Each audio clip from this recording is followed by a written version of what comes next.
Hey everyone, before we dive into tonight's story, if you're enjoying the content, please consider using your hype points on this video.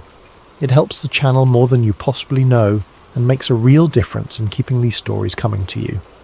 Also, drop a comment letting us know what time it is for you, and where in the world you're listening from, but only if you want to. We absolutely love seeing where everyone is tuning in from. It creates this amazing global community of truth seekers and curious minds. Now, let's get into tonight's investigation. There are places on Earth where the official story feels too clean, too rehearsed, like someone scrubbed the details until only the safe parts remained. Mount Shasta is one of those places. Rising over 14,000 feet above Northern California, it dominates the landscape like a frozen sentinel, beautiful and enigmatic. For over a century, stories have circulated about what lies beneath this mountain.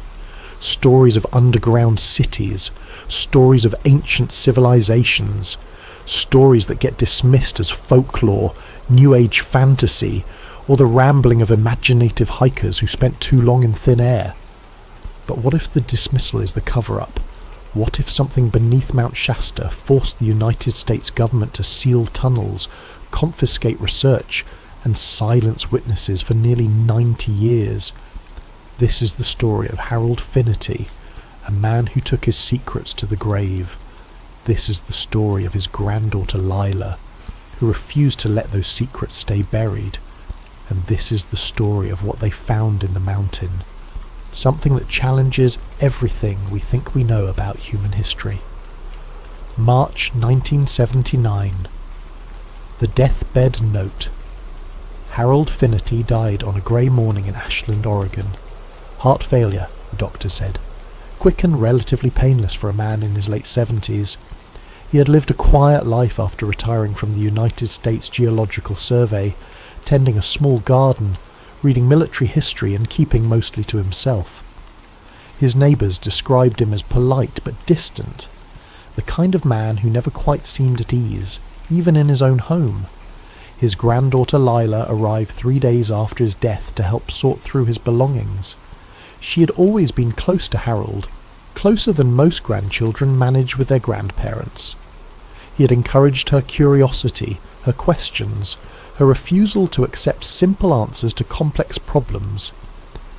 As a child, she had asked him why the sky was blue, and instead of giving her the standard explanation, he had taught her about wavelengths and atmospheric scattering.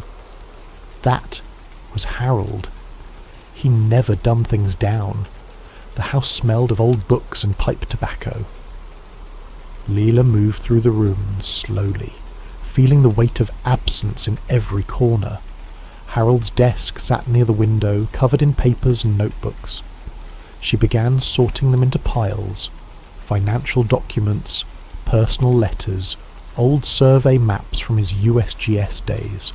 It was methodical work, the kind that keeps your hands busy while your mind processes grief. Then she found the envelope. It was tucked inside a locked drawer in the bottom of his desk, beneath a false bottom she only discovered because the drawer seemed too shallow compared to the others. The envelope was thick, made of heavy paper that had yellowed with age. Across the front, in Harold's precise handwriting, were words that made her stop breathing for just a moment. Mount Shasta. Do not open classified.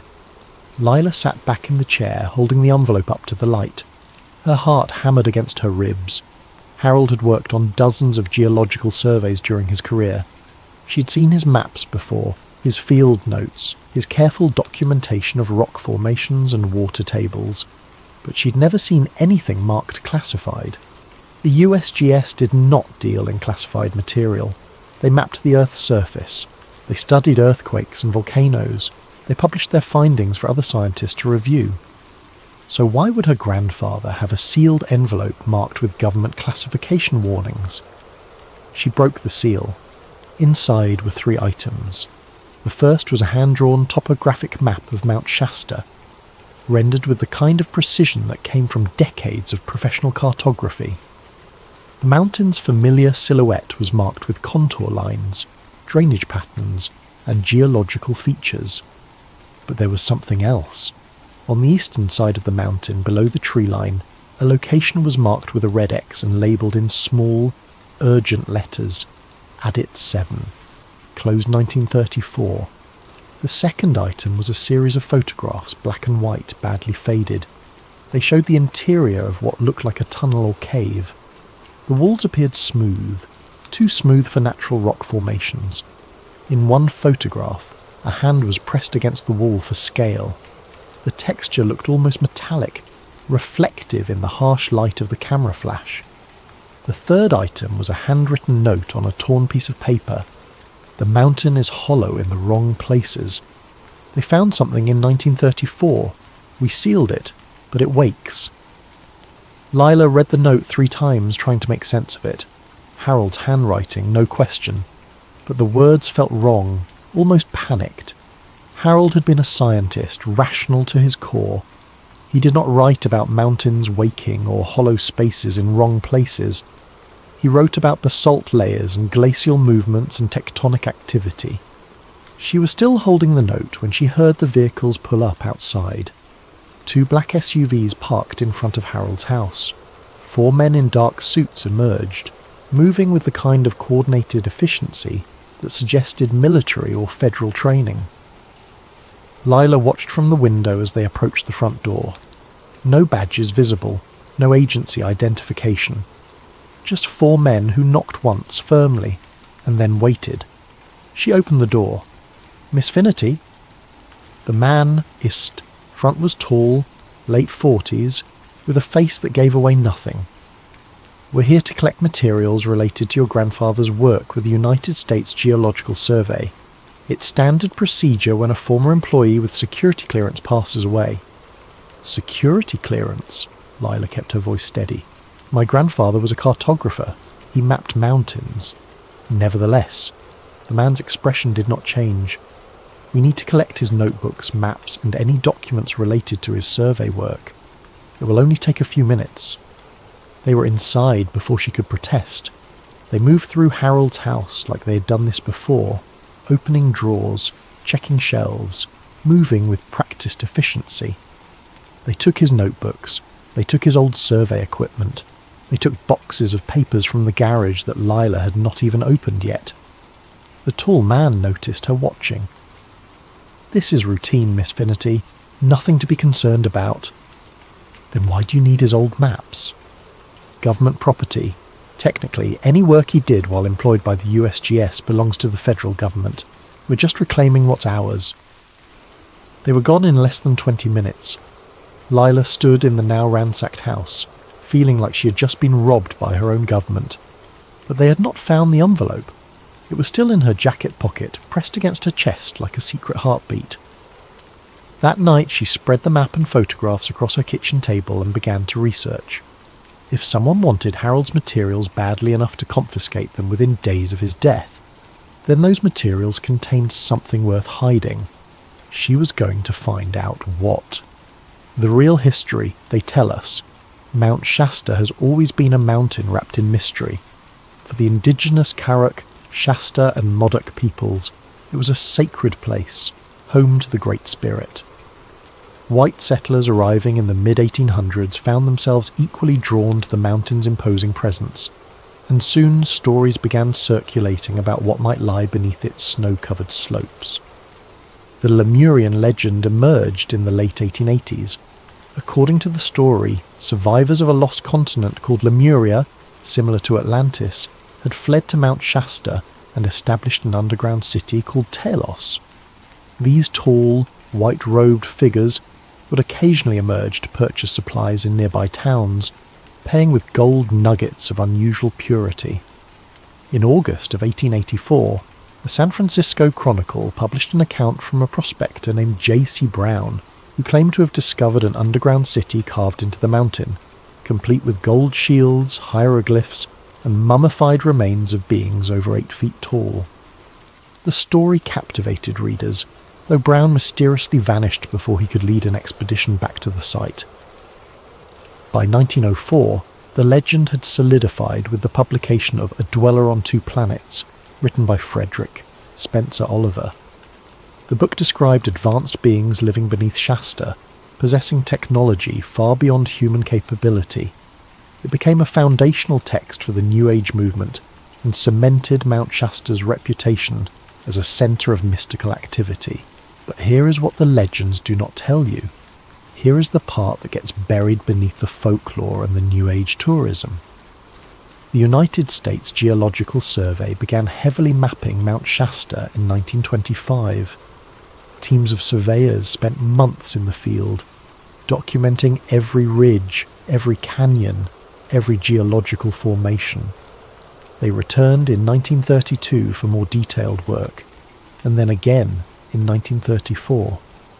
Something happened during that 1934 survey. The official records are sparse, almost deliberately vague. A USGS team led by a geologist named Thomas Eldridge was conducting cave surveys on the eastern face of the mountain when they disappeared for 48 hours. When they finally emerged, their report mentioned disorientation and strange acoustics inside the cavern system. They noted that sounds echoed in ways that seemed impossible given the cave's dimensions, and they experienced unusual equipment malfunctions that they could not explain. The report was filed and then seemingly forgotten, except the surveying tunnels, designated Adit 1 through Adit 9, were all quietly sealed within months. The official reason given was structural instability and risk of collapse. No further surveys were conducted in that region for over 20 years. Then there was the aerial incident of 1945. During post-war mapping missions, United States Army Air Force pilots were conducting photographic surveys of the West Coast. One pilot, Lieutenant Marcus Webb, documented an unusual observation in his flight log. While circling the south face of Mount Shasta, he noted what appeared to be an opening in the rock face that reflected light in a metallic manner. He circled back for a second pass and took additional photographs. The photographs exist. They are part of the official military archive. But the official explanation given was ice reflection, a play of light on glacial formations. The opening Lieutenant Webb documented does not appear on any current geological survey. When Lila Finnerty began researching these incidents, she was not looking for proof of underground cities or lost civilizations. She was looking for an explanation of why her grandfather would have a sealed envelope marked classified, and why federal agents would confiscate his materials within days of his death. What she found instead was a pattern of official interest, official secrecy, and official dismissal that stretched back almost 50 years. Harold Finnerty's shadow surveys. Lila spent 3 weeks in libraries and archives, chasing down references to her grandfather's work. His official employment record with the USGS showed steady, unremarkable service from 1948 through 1976. He had worked on surveys in California, Oregon, and Washington. He had published papers on volcanic geology and tectonic mapping. Everything was normal, documented, and publicly accessible, until she found the gaps. Between 1956 and 1959, Harold's official work record showed him assigned to routine topographic surveys in the Cascade Range. But when Lila requested the specific survey reports from that period, she was told that those documents were not available for public review. When she asked why, she was informed that they had been reclassified by the Department of Defense as part of Cold War security protocols.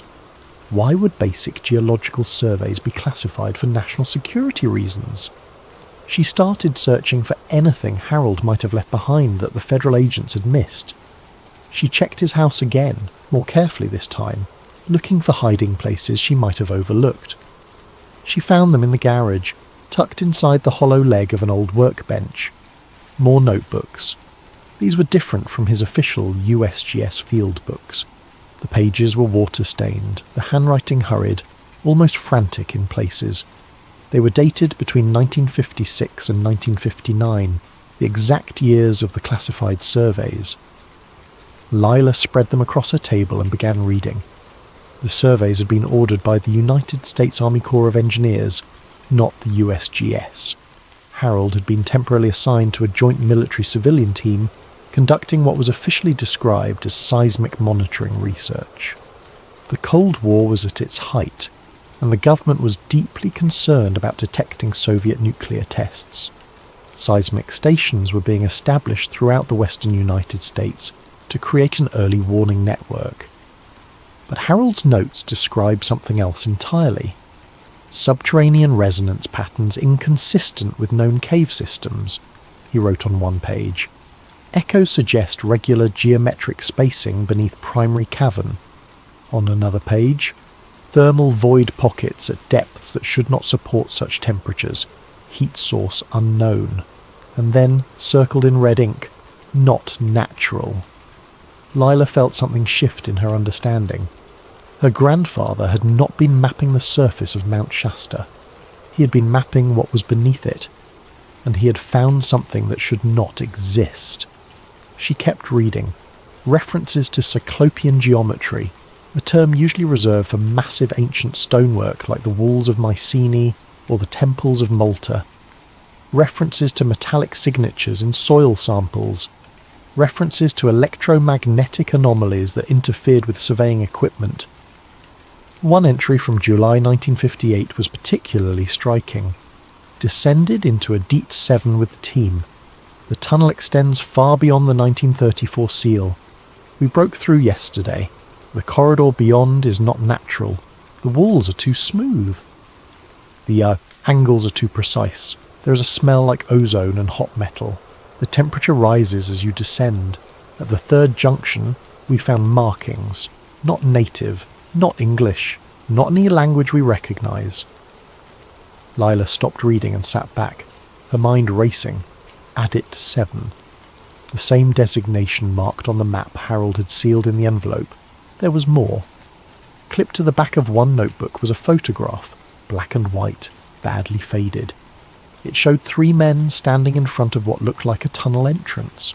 The men wore field gear from the 1950s. Behind them, barely visible in the dim light, was a wall that looked too smooth to be natural rock. On the back of the photograph, someone had written 3 names: Harold Finnerty, James Pollock, Thomas Eldridge.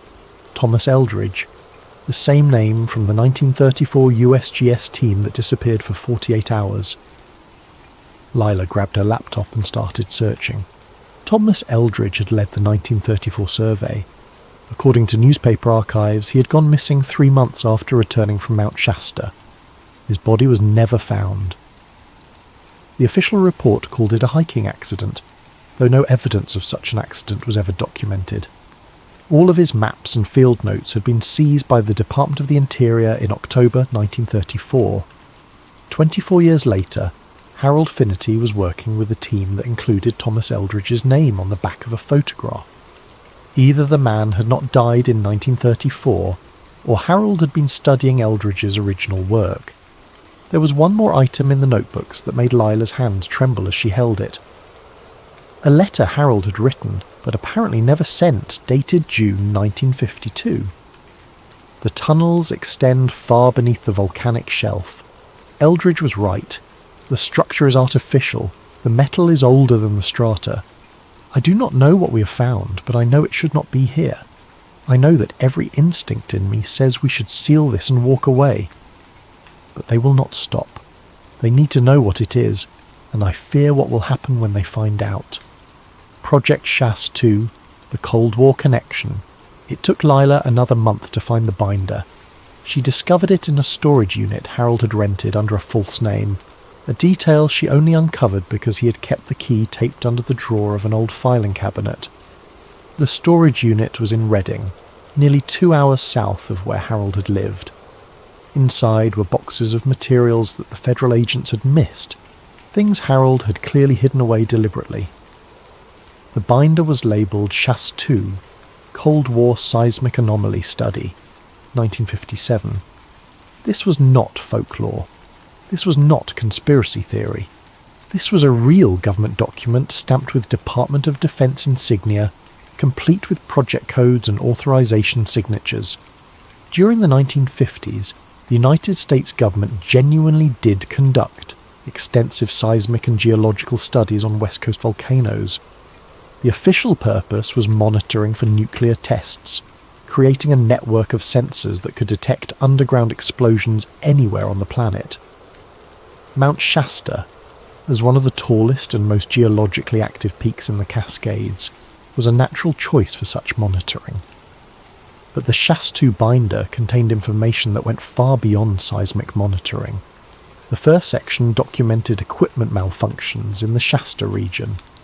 Magnetometers going haywire, seismographs recording vibrations that did not match any known geological activity, radio interference so severe that teams had to communicate using written notes because their walkie-talkies produced only static. The second section was titled Structural Analysis. Here, the language became more technical and more disturbing. Engineers described finding echo patterns that suggested large hollow spaces deep beneath the mountain, spaces that did not match known cave systems. The geometry was wrong. Natural caves form along fracture lines and water channels, creating irregular organic patterns. The spaces beneath Shasta formed regular geometric shapes. One page was marked with a red stamp, structural echoes unlike caves. Another page, metallic signature below basalt layers, and then, circled in black ink, do not breach. Layer 5, layer 5. Lila flipped through the binder, looking for any reference to what layer 5 might be. She found it near the back, in a section marked Recommendations. The language was bureaucratic, carefully neutral, but the message was clear. Further excavation beyond layer 4 is not recommended. Preliminary analysis suggests that layer 5 contains the primary anomaly source. Equipment failures increase significantly at depths below 1200 meters. Structural integrity of surrounding rock questionable. Team safety cannot be guaranteed. Translation: they found something deep in the mountain, and they were afraid to dig any deeper. The final item in the binder made Lila question everything she thought she understood about her government's relationship with the truth. It was a transcript, dated March 1971. The header read, Remote Viewing Session, Subject, Anomalous Geological Formation. Location, Northern California. Remote viewing. The CIA program that trained psychics to spy on Soviet installations by projecting their consciousness across space. Lila knew about Project Stargate. It had been declassified in the mid-1990s, revealed to the public as one of the strange artifacts of Cold War paranoia. The program officially began in 1972, but this transcript was dated 1971, a year before Stargate supposedly started. The transcript was formatted like an interview. Handler: please describe what you perceive at the target location. Viewer: 12. I see stone. No, not stone. Metal. It looks like metal but old. Very old. Covered in stone. Handler: can you describe the shape? Viewer: 12. A chamber. Big. The walls curve up like a dome. There are patterns on the metal. Symbols maybe. I cannot read them. Handler: where is this chamber located? Viewer: 12. Under snow. A tall mountain. North of Reading. Very deep. It is cold there, but the chamber is warm. There is something in the centre. It glows faintly. Handler: what is in the centre? Viewer: 12. I do not want to look at it. It feels wrong, like it is watching me even though I am not really there. Handler: please continue. Viewer: 12. A sphere, silver or grey. It sits on a pedestal. The pedestal is not human. The proportions are wrong. Everything about this place feels wrong. Whoever built this was not human. Handler: you're safe. The target cannot harm you. Continue. Viewer: 12. There are handprints on the wall near the entrance, pressed into the metal when it was soft. 5 fingers on the left hand, 6 fingers on the right. They are not human hands. The transcript ended there, stamped with a code. Session terminated. Viewer distress. Lila sat in the storage unit for a long time, holding the transcript in her hands. This was not legend. This was not folklore passed down through generations of New Age believers. This was a classified government document describing something beneath Mount Shasta that should not exist. Her grandfather had been part of the team that found it, and now she needed to find it herself. Finding Adit 7. Lila spent 2 months preparing. She was not a mountaineer, not a splunker, not trained for underground exploration. But she was Harold Finnerty's granddaughter, and she inherited his stubbornness along with his curiosity. She bought equipment, she studied maps, she read everything she could find about the eastern face of Mount Shasta, the McCloud region, the Mud Creek drainage area, and Dilla Canyon. Adit 7 had been sealed in 1934. According to mining records, it was one of 9 exploratory tunnels dug during a brief period when prospectors believed there might be valuable mineral deposits in the volcanic rock. The tunnels had been abandoned when no significant ore was found, and most had collapsed or been deliberately sealed due to safety concerns. But Harold's map showed that Adit 7 went deeper than the official records indicated. Much deeper. Lila drove to Mount Shasta in late October, when the tourist season had ended and the backcountry roads were mostly empty. She parked her truck near the old McCloud logging road and hiked in, carrying 60 pounds of gear on her back. The entrance to Adit 7 was supposed to be at roughly 8,000 feet elevation, hidden in a fold of rock near the tree line. It took her 3 days of searching to find it. The entrance had been buried under a rock slide, probably deliberately. Someone had piled stones across the opening and planted brush to hide it from casual hikers, but erosion had created a small gap at the top, just wide enough for a person to squeeze through if they were determined enough. Lila was determined enough. She wriggled through the gap, her headlamp cutting a narrow beam into the darkness beyond. The air inside was cold and dry, smelling of dust and stone. The tunnel stretched ahead, carved through volcanic rock, the walls rough and irregular. This was consistent with the mining tunnels from the 1930s, hand-drilled and blasted by men looking for gold or silver. She followed the tunnel down, descending into the mountain. After 50 yards, the character of the tunnel changed. The walls became smoother, the angles more precise, the temperature rose slightly enough to notice. After 100 yards, she found the seal. It was a concrete wall, thick and professionally installed, completely blocking the tunnel. Stamped into the concrete was a date, November 1934. This was the official seal, the one placed after Thomas Eldridge's team reported their disorientation and strange experiences. But Harold's notes had said they broke through the seal in 1958. She examined the concrete wall carefully, running her hands over the surface, and then she found it. A crack, barely visible, running from floor to ceiling along the left side. Someone had cut through the concrete and then carefully sealed it again. The newer concrete was slightly different in colour, almost invisible unless you knew what to look for. Lila pulled out her tools and began chipping away at the newer section. The concrete was old enough to crumble easily under the impact of a hammer and chisel. It took her 2 hours, but she finally broke through. The tunnel beyond was different.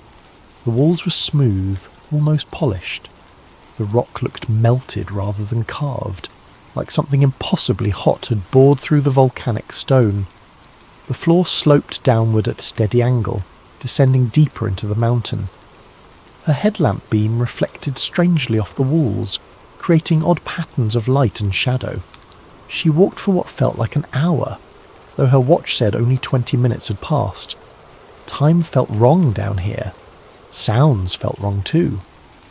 Her footsteps echoed in ways that made no sense, sometimes loud, sometimes barely audible, as if the tunnel itself was changing its acoustic properties.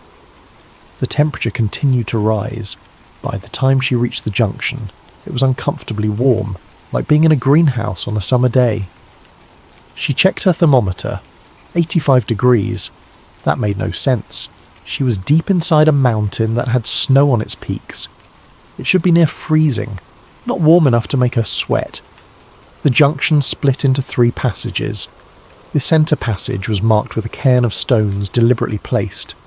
Someone before her had marked the way. Harold? Thomas Eldridge? She did not know. She followed the centre passage.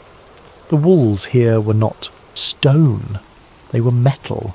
Smooth grey metal that looked old beyond measure, tarnished but not rusted. She reached out to touch it, and the surface was warm, almost body temperature.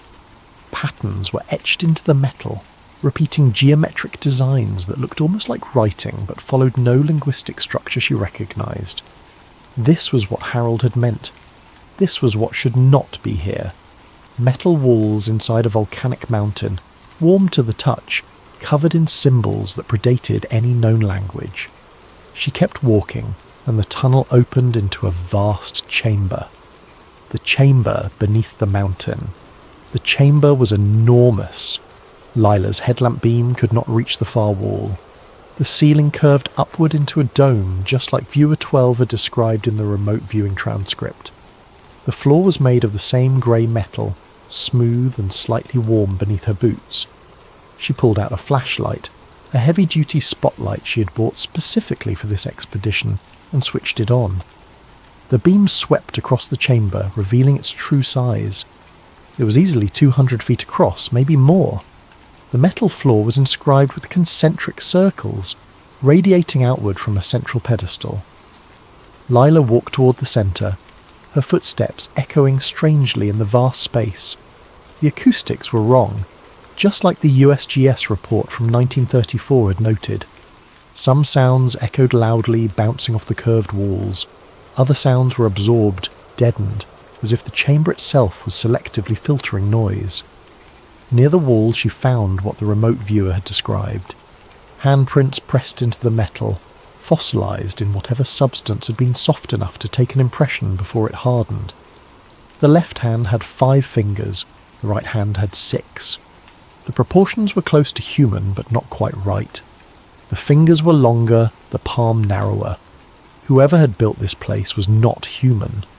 Or if they were human in a way that predated everything anthropologists thought they knew about human evolution. The pedestal in the centre of the chamber rose about 4 feet from the floor. It was made of the same metal as everything else, but the surface was covered in more intricate patterns, symbols layered upon symbols in a way that suggested deep meaning if only you could read the language. On top of the pedestal sat a sphere. It was roughly the size of a basketball, perfectly smooth, made of metal that looked silver in her flashlight beam. The surface was covered in tiny inscriptions, spiralling around the sphere in lines so fine they were almost invisible. As Lila approached, she felt something shift in the air around her. A vibration, barely perceptible, like standing next to high-voltage power lines. This was the artifact Harold had sketched in his notebooks. This was what the government had sealed behind concrete and bureaucratic silence for nearly 50 years. Near the base of the pedestal, someone had left a metal plaque. The plaque was newer than the chamber, maybe from the 1950s based on the style of the lettering. It read, "Eldridge found the heart. We were never meant to open it." Lila stood there for a long time staring at the sphere. Every instinct told her not to touch it. The warnings in Harold's notes, the government's desperate attempts to seal this place, the plaque left by someone who clearly feared what they had discovered, all of it screamed danger. But she had come this far. She had broken through the seals. She had descended into the mountain. She needed to understand what this thing was. She reached out and touched the sphere. For a moment nothing happened. The metal was warm, warmer than the air around it, and the surface felt slightly rough, like fine sandpaper. Then the inscriptions began to glow. Faint blue light traced the spiral patterns, spreading from where her hand made contact outward, across the entire surface of the sphere. The vibration in the air intensified. Lila pulled her hand back, but the glow continued, growing brighter. The chamber itself seemed to respond, the walls humming with a low frequency that she felt in her chest more than heard with her ears. She checked her thermal reader. The temperature had spiked. The sphere was now registering at over 200 degrees, though it had not felt that hot when she touched it. The floor beneath the pedestal was glowing faintly, lines of light spreading outward along the concentric circles. Something beneath the chamber was waking up. Lila backed away from the pedestal, her heart hammering. This was not an artifact. This was not a relic of a dead civilization. This was a machine, still functional, still powered by something that had survived for thousands of years or longer. She needed to leave. Now. She ran back toward the tunnel entrance, the chamber's glow brightening behind her. The hum became a rhythmic pulse, mechanical and deliberate. Whatever she had activated was not shutting down.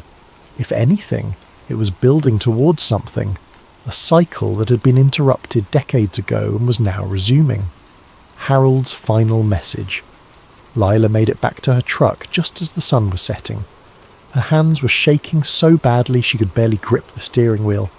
She drove back to town, checked into a motel and collapsed on the bed, exhausted and terrified. That night she could not sleep.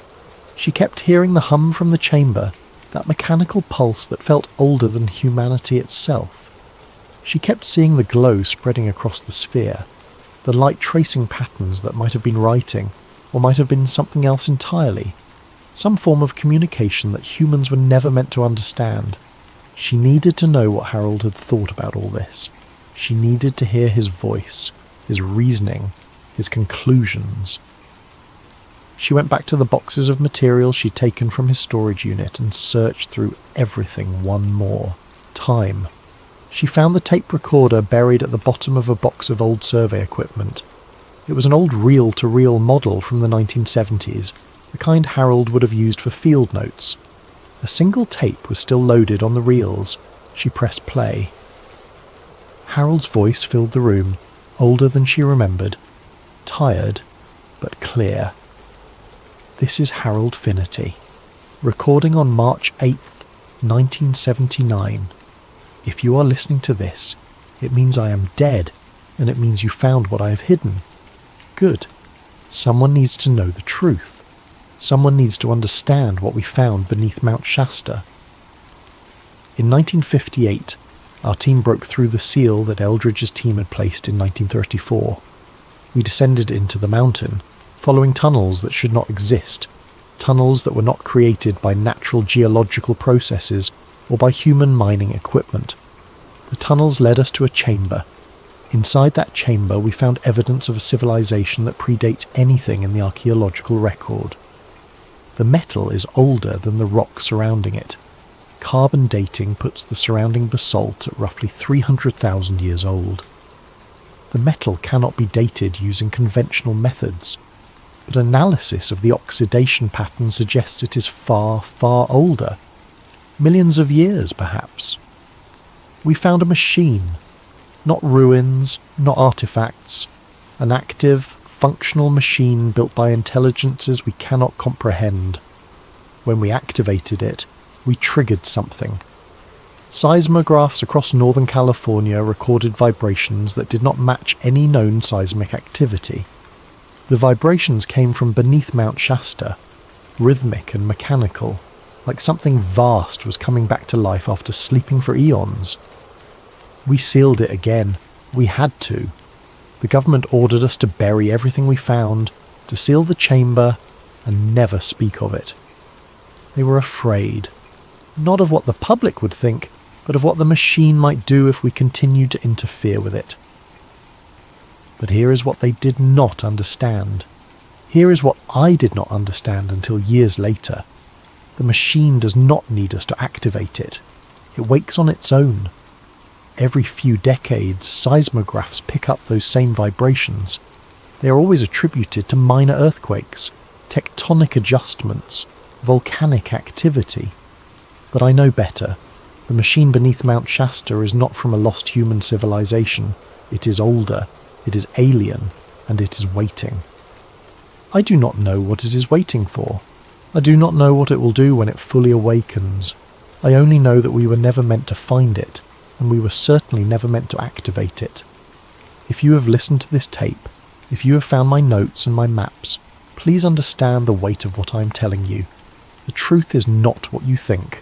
The mountain is not what you think. And we are not alone in our history. The tape ended with a click, and the room fell silent. Lila sat there for a long time, processing what she had heard. Harold had known.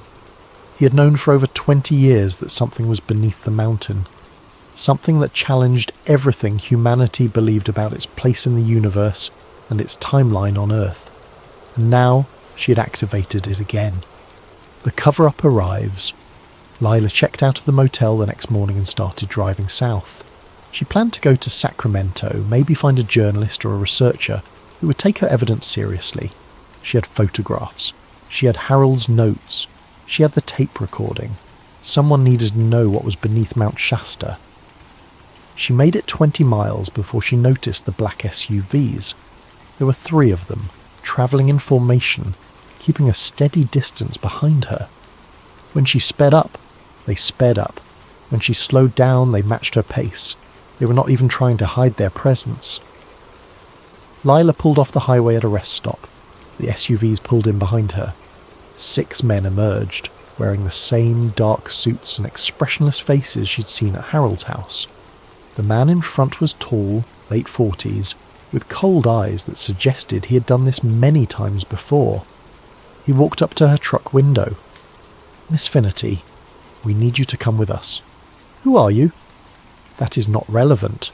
What is relevant is that you entered a restricted area yesterday. You accessed classified materials. You activated equipment that poses a significant security risk." "I do not know what you're talking about." The man smiled, but there was no warmth in it. "You saw the interior. That means you know too much. We can do this easily, or we can do this the hard way. Your choice." Lila looked at the 6 men surrounding her truck. She looked at the empty rest stop, no other vehicles in sight. She looked at the man's cold eyes and understood that she was not going to talk her way out of this. She needed to run. She started the truck, gunned the engine, and drove straight at the man in front of her.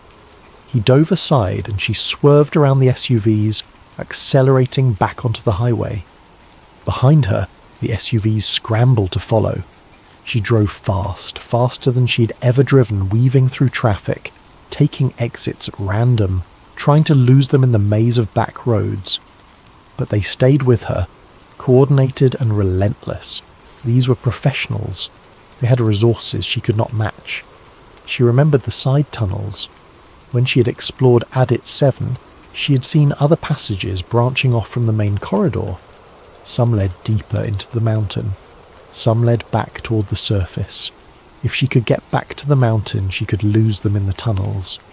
She turned north, heading back toward Mount Shasta. The SUVs followed. She drove up the old logging road, her truck bouncing over ruts and rocks, pushing the vehicle far beyond what it was designed for. She reached the area near Adit 7 just as the sun was setting. She abandoned the truck and ran into the forest, carrying only a small backpack, with her flashlight and Harold's most important notes. Behind her she heard doors slamming, men shouting, engines revving. They were coming.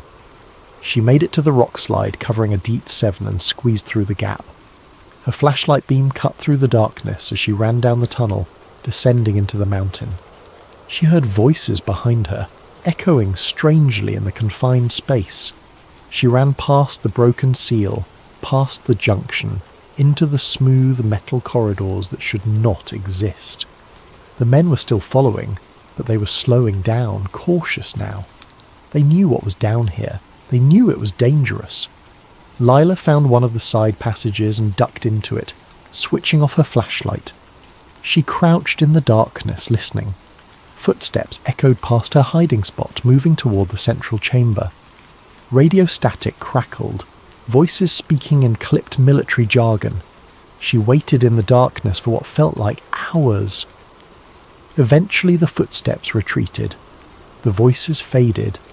She was alone again, deep inside Mount Shasta, surrounded by metal walls that hummed with ancient power. She found another passage that led upward, following the natural slope of the mountain. It took her 3 hours of climbing through narrow tunnels, but eventually she emerged on the northern face of the mountain, miles from where she'd entered. Behind her she heard helicopters. She looked back and saw lights converging on the Adit 7 region. Heavy machinery was being brought in. They were sealing it again, just like they had in 1934 and again in 1958. But this time, they were not taking any chances. She heard explosions echoing across the mountain. They were collapsing the tunnels completely. The final revelation. 3 months later, Layla received a small package at a post office box she had rented under a false name. There was no return address. Inside was a fragment of metal, grey and smooth, warm to the touch even though it had been sitting in a cold mail facility. The metal was identical to the walls of the chamber beneath Mount Shasta. Wrapped around the metal was a note written in Harold's handwriting. The machine inside Shasta is not from a lost human civilization. It is older. It is waiting. Do not let them bury the truth again. But this made no sense. Harold had died before Lila ever entered the mountain. He could not have sent this package, unless he had prepared it years ago, setting up some kind of delayed delivery system, unless he had known she would go looking for answers, or unless the note was not from Harold at all. Lila spread out all her remaining evidence on her apartment floor. The photographs, the notes, the tape recording, Harold's maps, the metal fragment. She had spent 3 months in hiding, moving from town to town, afraid that the men in black SUVs would find her again. But they had not come. Maybe they thought the evidence had been destroyed. Maybe they thought she would stay silent out of fear. They were wrong. That night, the mountain rumbled. Local seismographs picked up vibrations centered directly beneath Mount Shasta. The frequency was low, rhythmic, almost mechanical. Geologists attributed it to minor tectonic adjustments. Volcanic activity settling after decades of dormancy. Nothing to be concerned about. But Lila knew better. She had heard that rhythm before, deep in the chamber, when she had touched the sphere and felt something vast wake beneath her feet. The machine was still active. The seals had not stopped it. The explosives had not buried it deeply enough. Whatever was beneath Mount Shasta, whatever Harold and Thomas Eldridge and countless others had found over the decades, it was older than human civilization. It was patient, and it was waking. No earthquake was officially reported that night, even though thousands of people across Northern California felt the tremor. The United States Geological Survey issued no statements. No warnings were given. The incident was not recorded in any official database. But Lila had felt it. She had felt the pulse of something ancient stirring beneath the mountain, counting down to a moment when it would fully awaken. And when that moment came, the government's carefully maintained silence would no longer matter. The truth beneath Mount Shasta would reveal itself, whether humanity was ready for it or not. Some mountains hold secrets in their stone. Some mountains hold mysteries in their caves. But Mount Shasta holds something else entirely. It holds evidence of intelligences that walked this earth long before we did, and it holds machines that still function after millions of years of silence. Harold Finnerty died trying to warn us. Thomas Eldridge vanished trying to understand it. Lila Finnerty risked everything to uncover it. The question is not whether the truth will come out. The question is what will happen when it does. The mountain remembers, the machine remembers, and deep beneath the snow and stone and ancient metal, something is waking, something is waiting, something is counting down the years until it emerges from the darkness and shows humanity just how small and young we really are in the vast timeline of this planet. Mount Shasta stands silent against the sky, beautiful and enigmatic. But if you listen carefully, if you place your hand against the stone and feel for vibrations that should not be there, you might just sense it. The rhythm, the pulse, the heartbeat of something older than human memory. And you might realize, as Harold did, as Lila did, that we were never alone on this earth. We just forgot to look beneath the mountains.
What if I told you that buried beneath the frozen wastelands of Alaska lies something that could change everything we know about human history? Something that's not ancient at all, but very much alive. Tonight's story comes from a request by Matul Patel 9283. Thank you for this incredible suggestion. If you have ideas for future stories, please leave them in the comments below. And if you enjoy these tales that blur the line between fact and fiction, don't forget to like and subscribe to Sleep Theories for more mysterious stories that will keep you wondering. My name doesn't matter for this story. What matters is what I found beneath 200 feet of Alaskan permafrost, and why the government wants me to forget it ever existed. I'm a civil engineer, nothing glamorous about it. I measure soil density, calculate load-bearing capacities, and make sure buildings don't sink into the ground. For 15 years, I've worked contracts across the country, from Florida swamplands to Nevada deserts. Alaska was supposed to be just another job. The US Army Corps of Engineers hired me in March 2023 to survey land stability for a proposed pipeline route. Nothing unusual there. Energy companies are always looking to move oil from point A to point B, and they need someone to tell them their pipes won't crack when the ground shifts. The pay was good, the timeline was reasonable, and I needed the work. The assignment took me to a stretch of wilderness about 60 miles northwest of Fairbanks.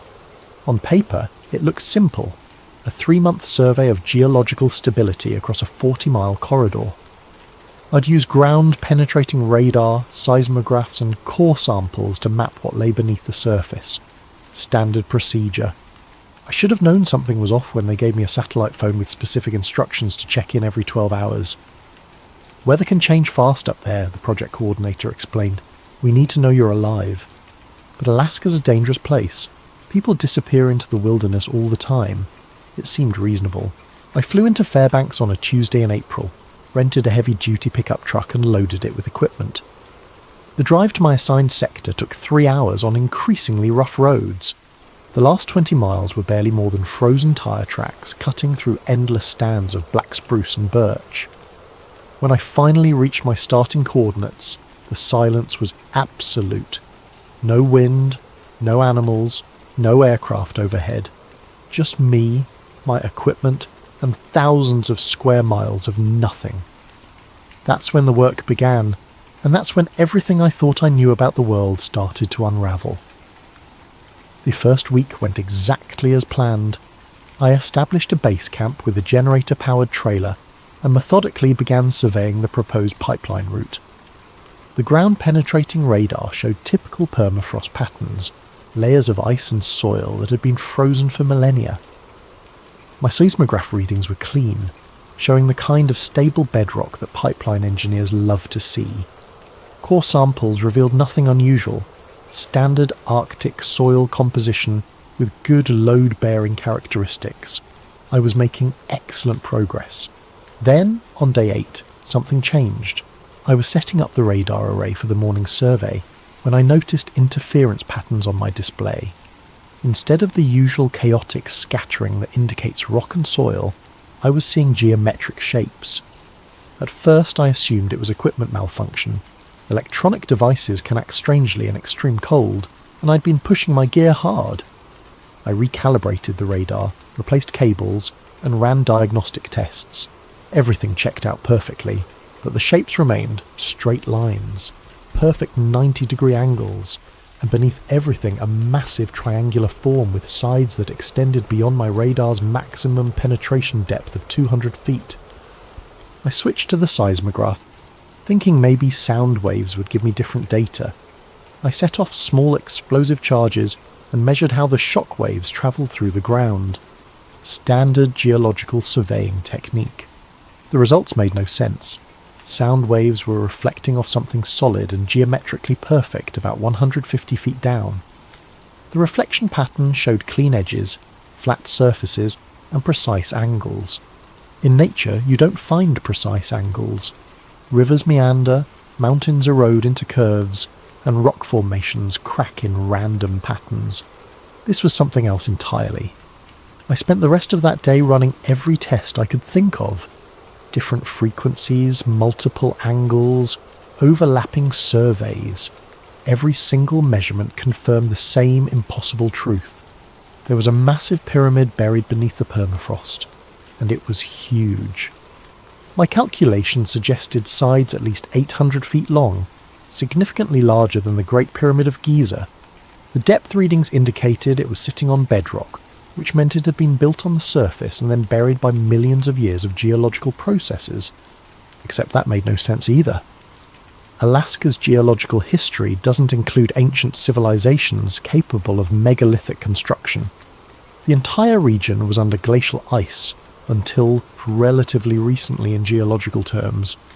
I sat in my trailer that night staring at the printouts and digital displays, trying to find any explanation that didn't challenge everything I understood about engineering and archaeology. Maybe it was a natural formation that just happened to look geometric. Maybe my instruments were picking up interference from buried metal or deposits. Maybe the extreme cold was affecting my equipment in ways I didn't understand. But deep down I knew I was looking at something artificial, something that had been deliberately constructed and then hidden beneath the ice. The question was, who built it, and why? I needed supplies, and more importantly, I needed to talk to someone who knew the area's history. The nearest settlement was a village called Yukon Crossing. Population 127 according to the road sign. It was a 40-minute drive south on a road that tested every shock absorber in my truck. Yukon Crossing looked like a lot of rural Alaskan towns. A handful of weathered buildings clustered around a general store and a combination post office does gas station. Most of the residents lived in trailer homes or log cabins scattered among the trees. Smoke rose from chimneys in thin grey columns against the bright spring sky. The general store served as the unofficial community centre. Inside, I found an elderly native Alaskan man named Joseph Kaltag behind the counter, selling everything from canned goods to ammunition to fishing gear. He looked like he'd been running the place for decades. "You're the pipeline engineer," he said before I could introduce myself. It wasn't a question. "Word travels fast," I replied. "Not much happens around here." He rang up my purchases: batteries, fuel canisters, and enough food to last another week. "You working up in the Forbidden Valley?" I looked up from counting cash. Forbidden Valley? Joseph's weathered face remained expressionless, but I caught something in his eyes. Concern, maybe, or warning. That's what my grandfather called it. Said the spirits there were angry, animals won't go near it, and hunters who get too close. He shrugged. "Their compasses don't work right." "Magnetic interference," I said automatically. "Probably iron ore deposits in the bedrock. Maybe," he handed me my change, "or maybe some things are better left buried." I was loading supplies into my truck when a younger native woman approached. She introduced herself as Marie Kaltag, Joseph's granddaughter, and a pilot who flew supply runs to remote camps throughout the region. "I heard you talking to Grandpa," she said, "about the valley where you're working." He mentioned compass problems. Marie glanced around to make sure no one was listening. "It's more than that. I've flown over that area maybe 50 times in the last 10 years. My instruments go crazy. GPS cuts out, radio gets static, engine RPMs fluctuate." "Electromagnetic interference," I suggested. That's what I thought too. But 3 years ago I was flying a supply run to a hunting camp about 20 miles north of your work site. Clear day, perfect visibility. I was following the river when my GPS started spinning. Compass needle was rotating like a clock hand. She paused, clearly uncomfortable with the memory. I looked down to try to navigate by landmarks, and I saw something that shouldn't have been there. Lines in the snow, geometric patterns like someone had carved designs into the landscape. They were huge, maybe a mile across and perfectly symmetrical. Could have been natural formations, wind patterns, erosion channels. Marie shook her head. "I've been flying over Alaska my whole life. I know what natural looks like. This was artificial. And when I flew back over the same area a week later, the lines were gone, covered by fresh snow." I thanked her for the information and headed back to camp, but I couldn't stop thinking about what she'd said. Geometric patterns in the snow, electromagnetic interference, compasses spinning wildly. It all pointed to the same conclusion I was trying to avoid. Something beneath the permafrost was actively affecting the environment around it. That night, I reviewed my survey data again. looking for any detail I might have missed. The pyramid structure was consistent across all my measurements, but there was something else. Subtle variations in the electromagnetic readings that suggested complex internal architecture. Whatever was down there, it wasn't just a solid mass of stone. It had chambers, passages, and what looked like intricate internal mechanisms. And according to my instruments, some of those mechanisms were drawing electrical current. I woke up on day 12 to the sound of helicopter rotors. From my trailer window I could see a Black Hawk settling onto a flat area about 200 yards from my camp.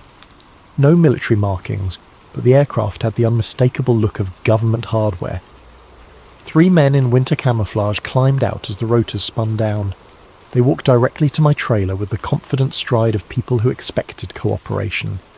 The leader was a tall man with close-cropped hair and reflective sunglasses. His companions looked like soldiers trying to dress like civilians, too alert, too fit, and carrying themselves like they had weapons hidden under their jackets. "Mr. Harrison," the leader said, reading my name from a tablet. "I'm Agent Collins, Department of Homeland Security. We need to discuss your recent survey findings." I stepped outside, keeping my expression neutral.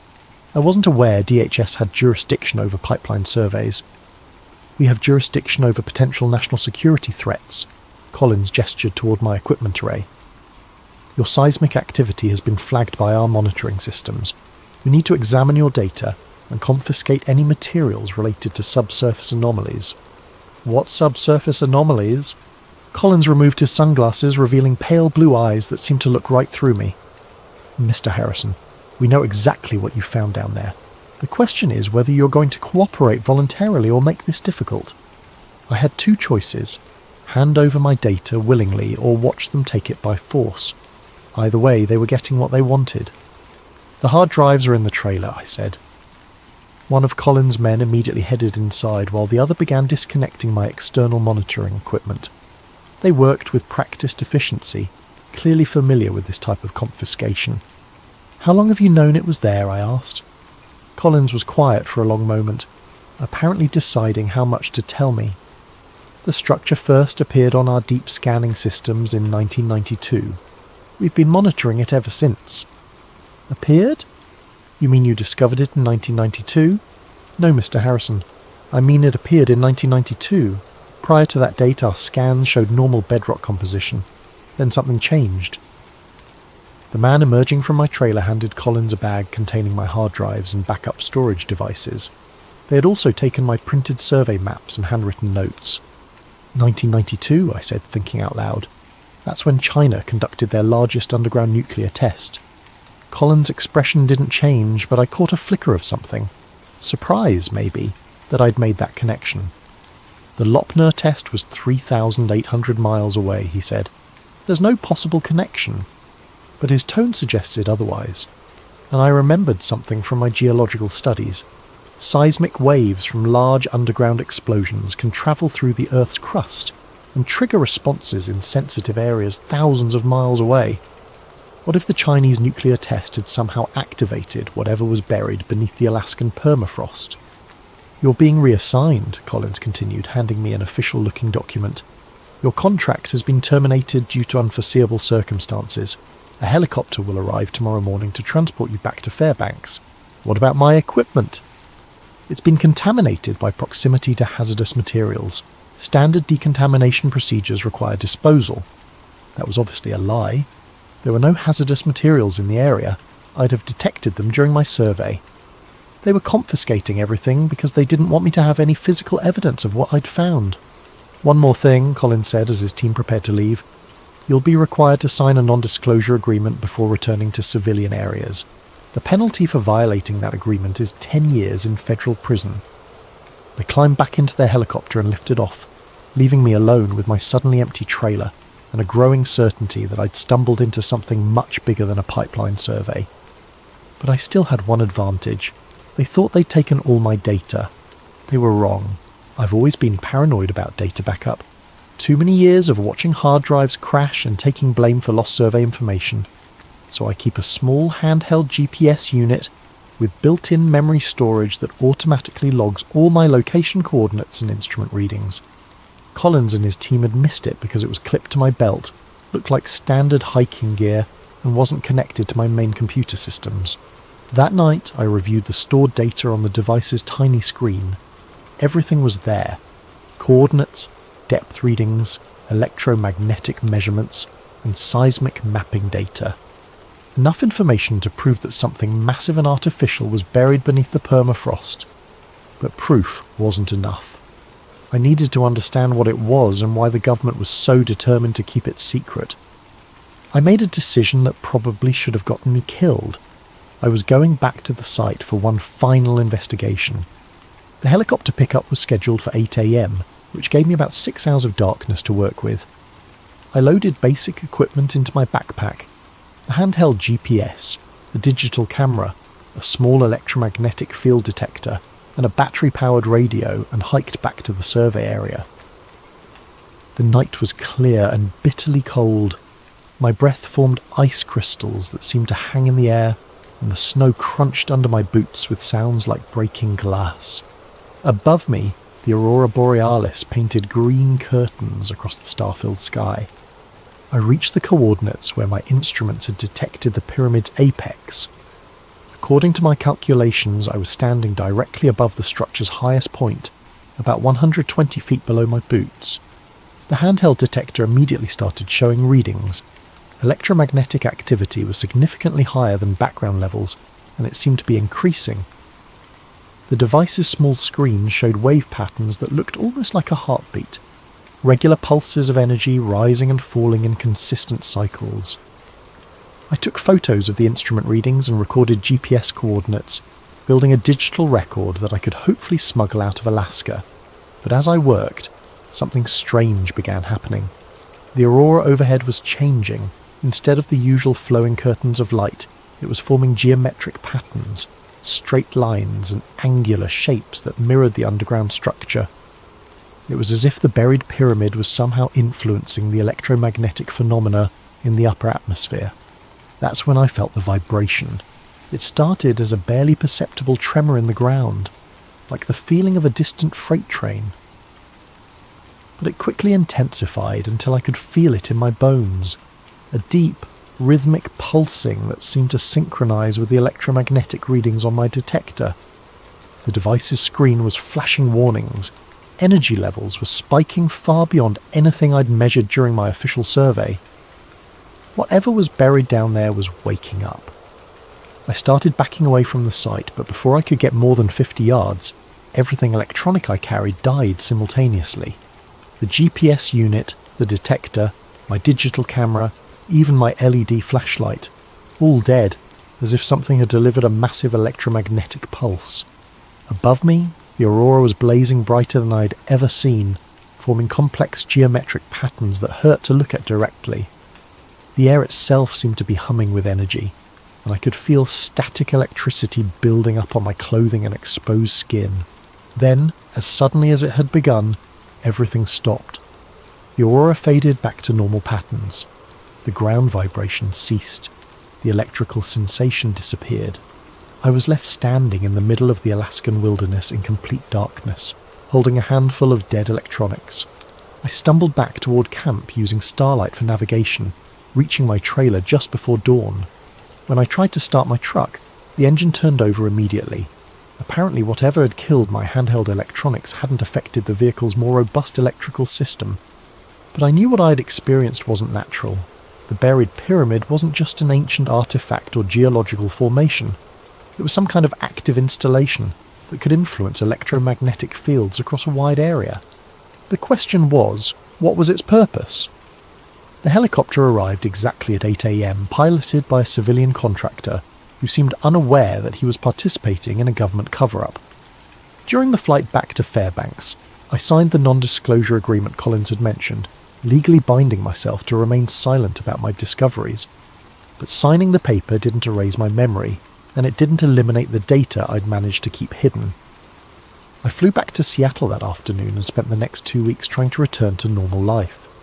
I updated my resume, contacted potential clients, and attempted to focus on finding my next engineering contract. But I couldn't stop thinking about what lay buried beneath the Alaskan permafrost. Late one night, unable to sleep, I sat down with my laptop and started researching everything I could find about electromagnetic anomalies, underground structures, and the 1992 Chinese nuclear test that Agent Collins had mentioned. What I discovered changed everything. The Chinese test, conducted at the Lop Nür facility on May 21, 1992, was indeed one of the largest underground nuclear explosions ever detonated. The blast was so powerful that seismic monitoring stations around the world recorded the shockwaves as they travelled through the Earth's crust. But that wasn't the interesting part. I found archived scientific papers describing unusual electromagnetic phenomena that occurred globally in the days following the test. Radio disruptions, satellite communication failures, and compass anomalies were reported from locations thousands of miles away from the blast site. Most significantly, several research stations in Alaska reported sudden spikes in local electromagnetic activity, beginning approximately 6 hours after the Chinese detonation. Exactly the amount of time it would take seismic waves to travel through the Earth's crust from Lop Nür to Alaska. I cross-referenced these reports with geological surveys of the Alaskan region and found something that made my blood run cold. Every single electromagnetic anomaly had been reported from locations within a 50-mile radius of my survey site. Whatever was buried there had indeed been activated by the Chinese nuclear test, just as Collins had implied, but the implications went far beyond a simple cause and effect relationship. I started plotting the locations of other reported anomalies on a world map, looking for patterns. What I found was a global network of similar sites, places where electromagnetic activity had spiked following major seismic events, underground installations that seemed to respond to specific triggers. The more I researched, the more convinced I became that the Alaskan pyramid wasn't unique. It was part of a worldwide system of buried structures, all apparently designed to respond to geological disturbances, but designed by whom, and for what purpose? I thought back to the night I'd witnessed the energy pulse, remembering how the aurora borealis had formed geometric patterns directly above the burial site. Aurora phenomena are caused by charged particles from the sun interacting with Earth's magnetic field. If the underground structure could influence those interactions, it was essentially broadcasting energy into space. What if the buried pyramids weren't ancient monuments at all? What if they were communication devices, a global network designed to transmit signals to somewhere far beyond Earth? The possibility was terrifying and fascinating in equal measure. If I was right, then humanity shared the planet with technology that predated our entire civilization by potentially millions of years. Technology that was still active, still responding to triggers, still sending messages to unknown recipients. I spent weeks researching similar sites around the world, building a database of locations where unusual electromagnetic phenomena had been reported following major seismic events. The pattern that emerged was undeniable, a global network of transmission stations, all apparently activated by disturbances in the Earth's crust. But before I could take my research any further, I received a letter that ended my investigation permanently. The letter arrived exactly 1 month after my return from Alaska. It was delivered by certified mail to my apartment address, though I hadn't given that information to anyone connected with the pipeline project. The return address showed only Department of Interior Special Projects Division, with a Washington, D.C. postal box number.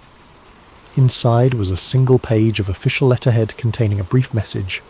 Mr. Harrison, this communication serves as final notice regarding your terminated contract with the U.S. Army Corps of Engineers, project classification, Black Ice. Subsequent to your departure from the survey area, additional geological analysis has determined that the subsurface structure you detected is not archaeological in nature. The structure is an active installation of unknown origin that poses potential risks to national security. Any attempt to publicise information related to this discovery will result in immediate prosecution under the Espionage Act of 1917. Your signed non-disclosure agreement remains in full effect indefinitely. The installation you discovered is not a relic. It is a machine. Do not pursue further inquiry. Sincerely, Director, Special Projects Division. I read the letter 3 times before the full implications sank in. They weren't denying what I'd found. They were confirming it. The underground structure was artificial. It was active, and the government had known about it for over 30 years without understanding what it was or who had built it. But the most chilling aspect was the letter's final warning. It is a machine, not a monument, not an archaeological site, not a natural formation, a machine.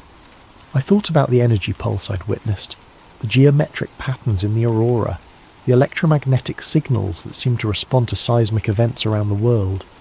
If the buried pyramid was indeed a machine, then its purpose was clear.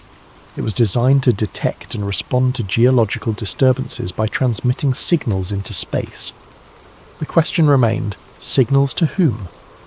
I locked the letter in a safety deposit box along with copies of all my survey data and research findings. If something happened to me, at least there would be evidence that the discovery had been made. But I never published my findings.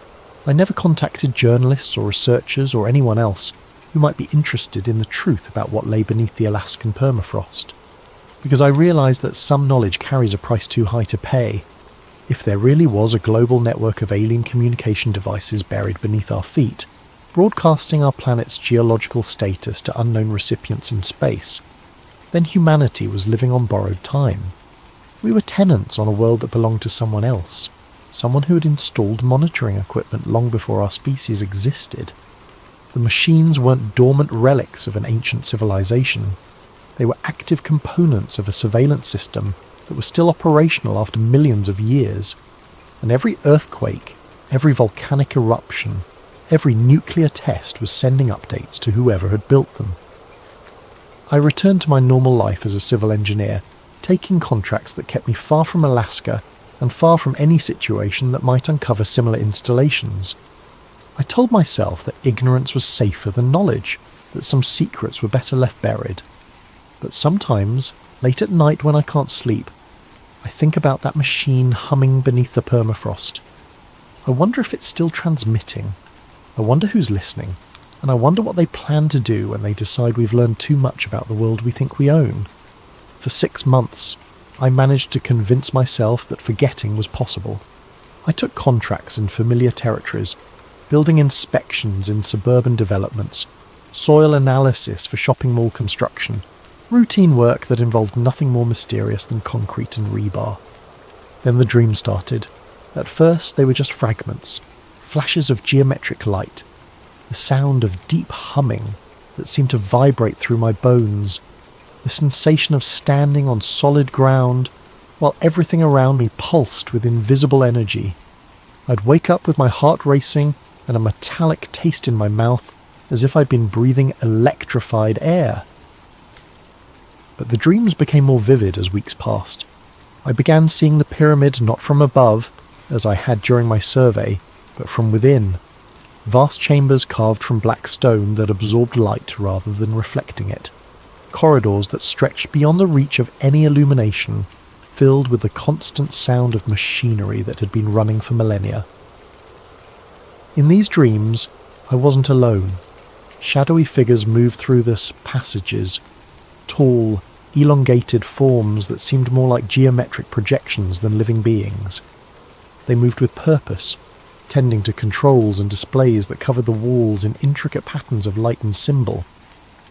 The most disturbing part was that they seemed aware of me.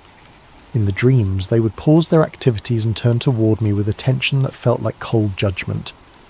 Without faces I could recognize, without voices I could understand, they somehow communicated a single clear message. I had seen something I wasn't meant to see. I consulted a sleep specialist, thinking the dreams were delayed stress responses from my time in Alaska. She prescribed medication that helped me fall asleep but didn't stop the visions. If anything, the drugs made them more intense, more real, more impossible to dismiss as products of an overwrought imagination. It was during one of these medicated dreams that I saw something new, a global map covered in points of light, each one marking a location where similar pyramids lay buried. The network stretched across every continent, even beneath the ocean floors, hundreds of installation sites, all connected by lines of energy that pulsed in synchronized patterns. I woke from that dream with absolute certainty that I was seeing something real. The buried machines weren't isolated installations. They were nodes in a planetary communication grid that spanned the entire world. 3 days later, I made a decision that changed everything. I started investigating again. Using the global locations from my dreams as starting points, I began researching electromagnetic anomalies and unexplained phenomena at similar sites around the world. What I found was a pattern so consistent it couldn't be coincidental. Every location where I'd dreamed of seeing a pyramid corresponded to a place where unusual events had been reported. The Nazca lines in Peru, built over an area where aircraft instruments malfunctioned regularly. The underwater structures near Bimini in the Bahamas, where submarines had reported mechanical failures and compass deviations. The Giza Plateau in Egypt, where modern surveys had detected massive voids beneath the known pyramids. Each site shared common characteristics: electromagnetic interference, geometric precision in ancient or unexplained structures, and a history of covering up or dismissing scientific findings that couldn't be easily explained. But the most significant pattern was temporal. Every site had experienced increased activity following major seismic events, exactly like the Alaskan installation after the 1992 Chinese nuclear test. I compiled a database of seismic events and electromagnetic anomalies dating back 50 years. The correlation was undeniable. Large earthquakes, volcanic eruptions, and underground nuclear tests consistently triggered responses from specific locations around the globe. The buried machines weren't just monitoring geological activity, they were responding to it, broadcasting information about Earth's internal dynamics to receivers beyond our planet. I was building a case for the existence of a global alien surveillance network when I made a discovery that terrified me more than anything I'd found so far. The activity was increasing. According to my research, electromagnetic anomalies at these sites had been relatively stable for decades, showing only minor fluctuations in response to major geological events. But starting in 2020, the baseline activity levels had begun rising at all locations simultaneously. Something was changing. The network was becoming more active, more responsive, more awake. I plotted the activity increases on a timeline and noticed they correlated with something unexpected. The global increase in seismic activity over the past few years. More earthquakes, more volcanic eruptions, more geological instability than had been recorded in previous decades. What if the relationship wasn't cause and effect? What if the buried machines weren't just monitoring geological activity? What if they were causing it? The possibility was so disturbing I initially dismissed it as paranoid speculation. But the more I studied the data, the more compelling the evidence became. The timing was too precise, the correlations too consistent. If I was right, then humanity was living on a planet where alien technology was actively destabilizing the geological systems that supported all life on Earth. But why? What possible purpose could be served by triggering earthquakes and volcanic eruptions? The answer came to me during another dream, but this time I was prepared. I had set up a digital recorder beside my bed, hoping to capture any words or sounds I might make while experiencing the visions. What I heard when I played back the recording the next morning was my own voice, but speaking words I didn't remember saying. Stress testing, planetary stability assessment, structural analysis phase approaching completion. I'd somehow been speaking in the technical language of engineering, describing the geological chaos as if it were a planned evaluation of the planet's physical integrity. The machines weren't trying to destroy Earth, they were testing it. Over the following weeks, I dove deeper into geological data, looking for patterns that might support my terrifying hypothesis. What I found convinced me that the buried network was conducting a systematic analysis of Earth's structural stability. Seismic events weren't random, they were following a pattern. Stress points in tectonic plates were being tested in sequence, as if something was methodically evaluating how much pressure the planet's crust could withstand before catastrophic failure. The 2011 Japanese earthquake and tsunami, the 2010 Haiti earthquake, the increasing volcanic activity in Indonesia, Italy and Iceland, the unprecedented earthquake swarms in places like Oklahoma and Arkansas. All of these events clustered around locations where I'd identified buried installations. I created detailed models showing how the network might be triggering these events through focused electromagnetic pulses directed at specific geological fault lines. The technology required would be far beyond human capabilities, but for a civilization that could build planet-spanning monitoring networks, it would be routine engineering. But the most chilling aspect of my research was the timeline. If the current rate of geological testing continued, the network would have evaluated every major tectonic system on Earth within the next 5 to 10 years. What would happen when the testing phase was complete? I spent sleepless nights imagining scenarios, planetary mining operations that required clearing the surface of inconvenient biological life, terraforming projects that would remake Earth's atmosphere and geology, or simple property reclamation by the network's builders returning to a world they had left unattended for millennia. None of the possibilities included a future for human civilization. It was during this period of growing despair that I received an unexpected contact that changed everything once again. The email appeared in my inbox on a Tuesday morning with a subject line that made my blood freeze. Alaskan survey data, classification black ice. The sender's address was scrambled text that looked like a random string of characters, clearly routed through multiple encryption services to hide its origin. But the message content was brief and specific. Mr. Harrison, we know what you've discovered about the global network. Your research parallels investigations conducted by others who have encountered similar installations. A meeting has been arranged. Be at the Starbucks on Pine Street in downtown Seattle tomorrow at 3 p.m. Come alone. Bring your data. You're not the only one who has seen the machines. The message included no signature, but attached to it was a single photograph that made my hands shake. An image of my own survey equipment at the Alaskan site, taken from an angle that suggested the photographer had been watching my investigation from a significant distance. Someone had been monitoring me during my time in Alaska, someone who wasn't part of Agent Collins' government team. I spent the entire night debating whether to attend the meeting.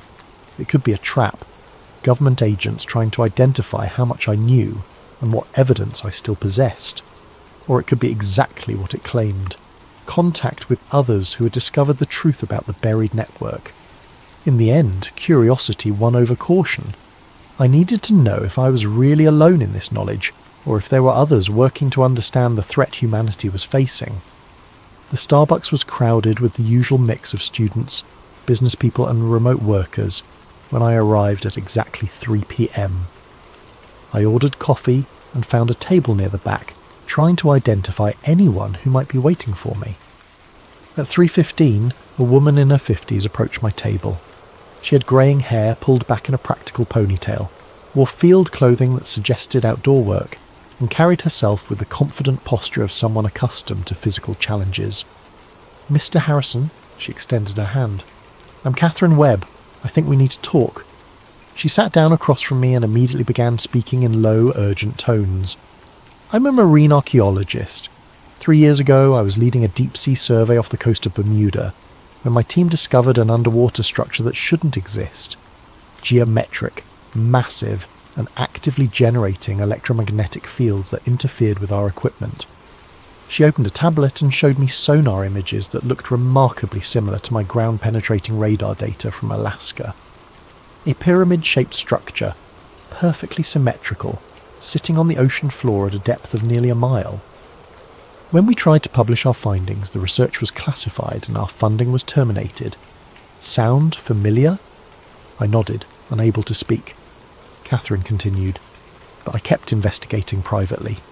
I found evidence of at least 12 similar installations in deep ocean locations around the world. All of them show the same characteristics: geometric precision, electromagnetic activity, and apparent activation following seismic events. She showed me more images: underwater structures near Japan, the Mediterranean, the Mid-Atlantic Ridge. Each one was clearly artificial, clearly ancient, and clearly active. "There are others," she said. "A geologist in Australia who found similar structures in the outback. An archaeologist in Egypt who discovered chambers beneath the Sphinx that contain technology that shouldn't exist.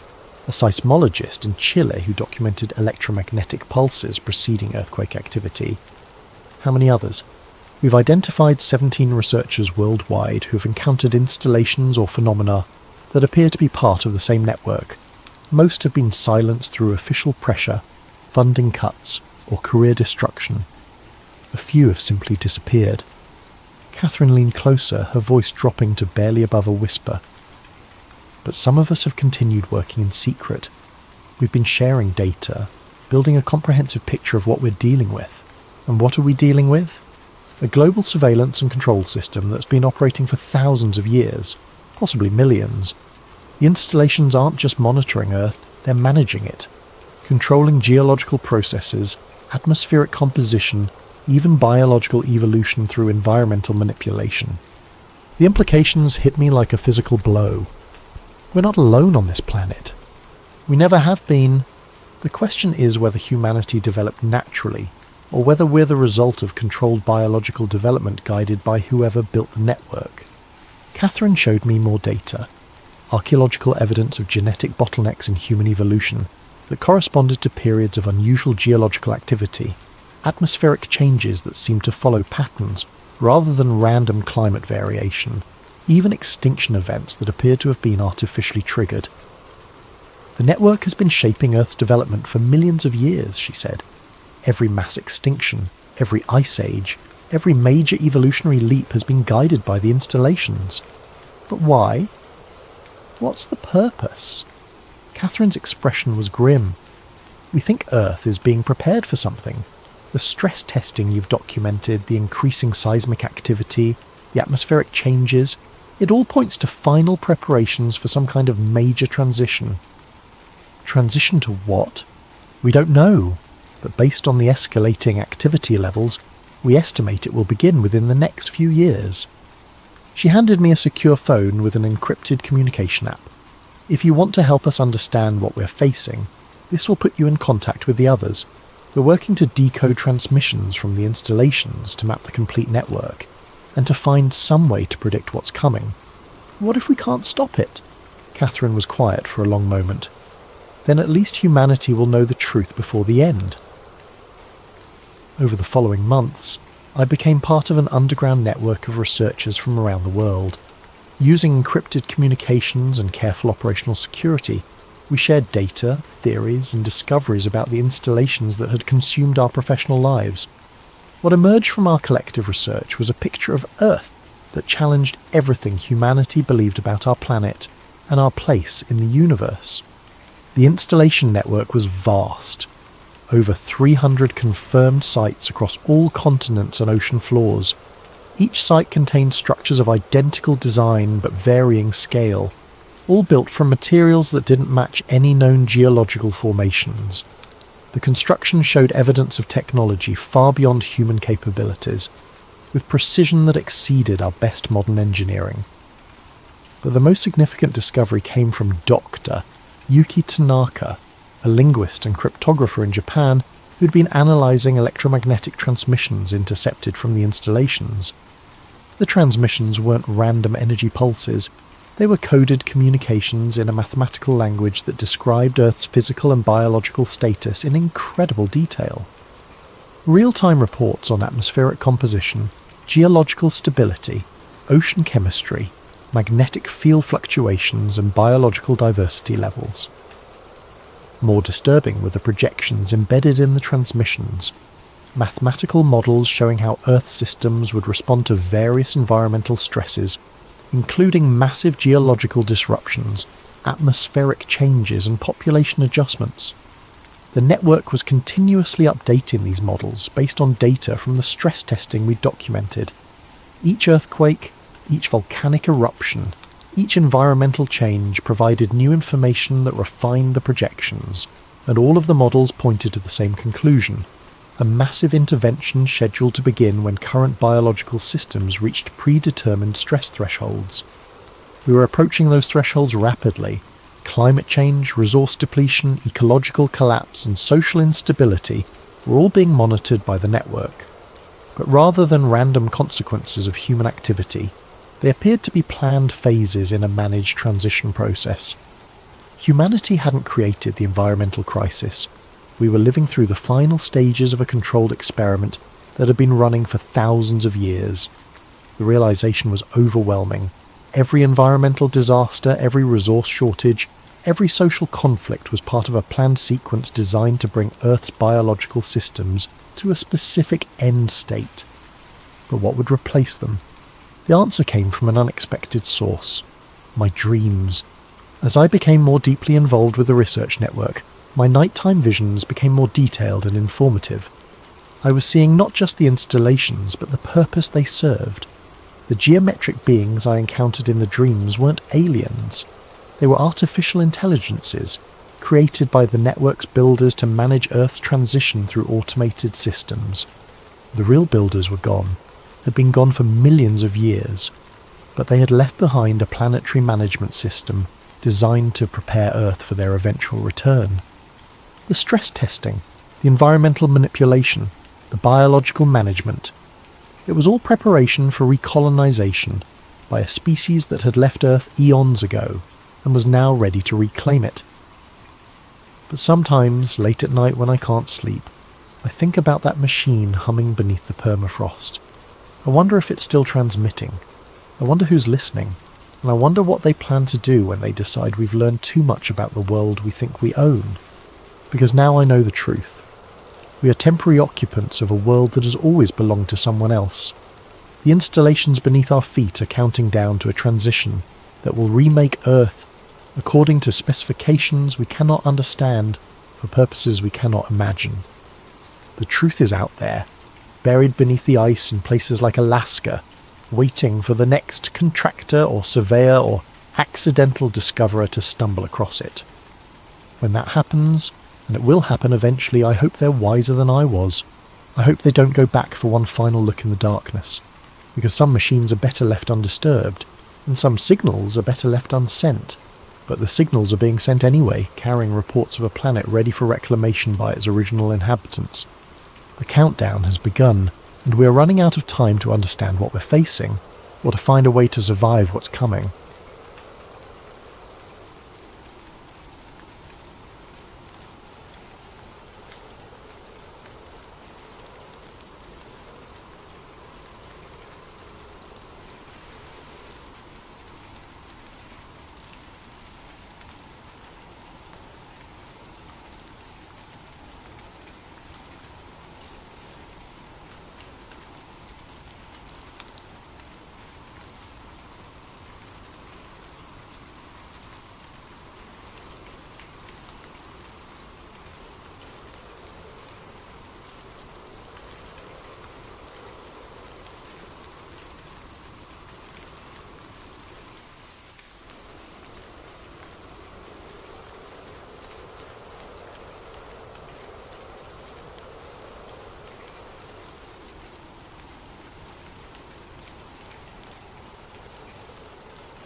The Pressure Files. What really happened to the Ocean Gate submersible? Hey everyone! Before we dive into tonight's story, I want to ask you something that would really help the channel grow. If you're enjoying this documentary, please consider using your hype points on this video. It helps us more than you possibly know, and allows us to keep bringing you these deep dive investigations. Also, if you're up for it, drop a comment letting us know what time it is where you are and where in the world you're listening from. We absolutely love seeing where everyone is tuning in from, but only if you want to share.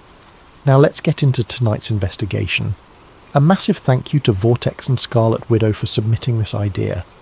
This is exactly the kind of story we live for here at Sleep Theories, where documented truth is stranger than fiction. On June 18th, 2023, 5 people descended toward the wreck of the Titanic in a submersible called Titan. None of them would return alive. The world was told it was a tragic accident, a catastrophic implosion caused by structural failure. But what if the official story is incomplete? What if there's evidence that something else happened down there in the crushing darkness, something that powerful institutions have worked very hard to keep quiet? Tonight we're going to examine the data they never released, the messages that disappeared, and the acoustic anomalies that don't match the narrative you've been told. This is the story of the pressure files, and what really happened to the Ocean Gate submersible. Part 1. The File That Started Everything, June 26th, 2023. 2 days after the Titan submersible was officially declared lost with all hands, a maritime analyst named Elias North received an email that would change everything.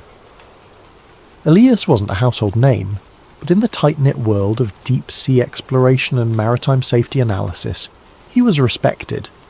He'd spent 15 years working with various ocean research institutions, analysing dive data, and consulting on submersible safety protocols. The email came from an anonymous address, a randomly generated string of letters and numbers that would later prove impossible to trace. There was no message in the body of the email, just a single attachment. The file was named exactly this: Titan_logd_pressure_anomalies_0519-0618.xlsx. Elias almost deleted it. Anonymous files from unknown sources were usually spam or worse, but something about the specificity of that file name made him pause. The dates caught his attention immediately. May 19th through June 18th. That ending date was the day Titan went down. He opened the file. What he found inside was extraordinary. Dozens upon dozens of entries, technical readings that appeared to be genuine Ocean Gate internal logs. Pressure readings, acoustic measurements, hull stress, calculations, things that should never have left the company's secure servers. Each entry was time-stamped, geo-tagged with coordinates, and included detailed technical annotations. Elias spent the first hour simply verifying what he could. The formatting matched Ocean Gate's known data structure. The technical terminology was correct. The coordinate readings aligned with known Titan dive locations from previous expeditions. Everything about the file screamed authenticity. But it was one specific entry that made his hands shake as he scrolled through the spreadsheet. June 18th, 0854, Coordinated Universal Time. Exactly the morning of the implosion, just minutes before Titan went silent. The entry read, Extremely Rapid Compression. Dash source, unknown. Dash external origin. External origin. Not a hull failure. Not an internal structural collapse. Something from outside the submersible. Elias read the line again. Then again. Then he started going through every other entry in the file, and what he discovered was even more disturbing. The pressure anomalies didn't start on June 18th. They went back weeks. There were irregular readings on multiple previous dives, entries that suggested Titan had been experiencing unexplained external pressure events long before its final journey. This contradicted everything the public had been told. The narrative was simple, almost reassuring in its clarity. Titan was an experimental submersible that had pushed its materials beyond safe limits. The hull failed. The occupants died instantly. Tragic, but explainable. A cautionary tale about innovation outpacing safety. But if this file was real, that story was incomplete at best, and deliberately misleading at worst. Elias saved 3 copies of the file to different secure locations, then began the most important investigation of his career.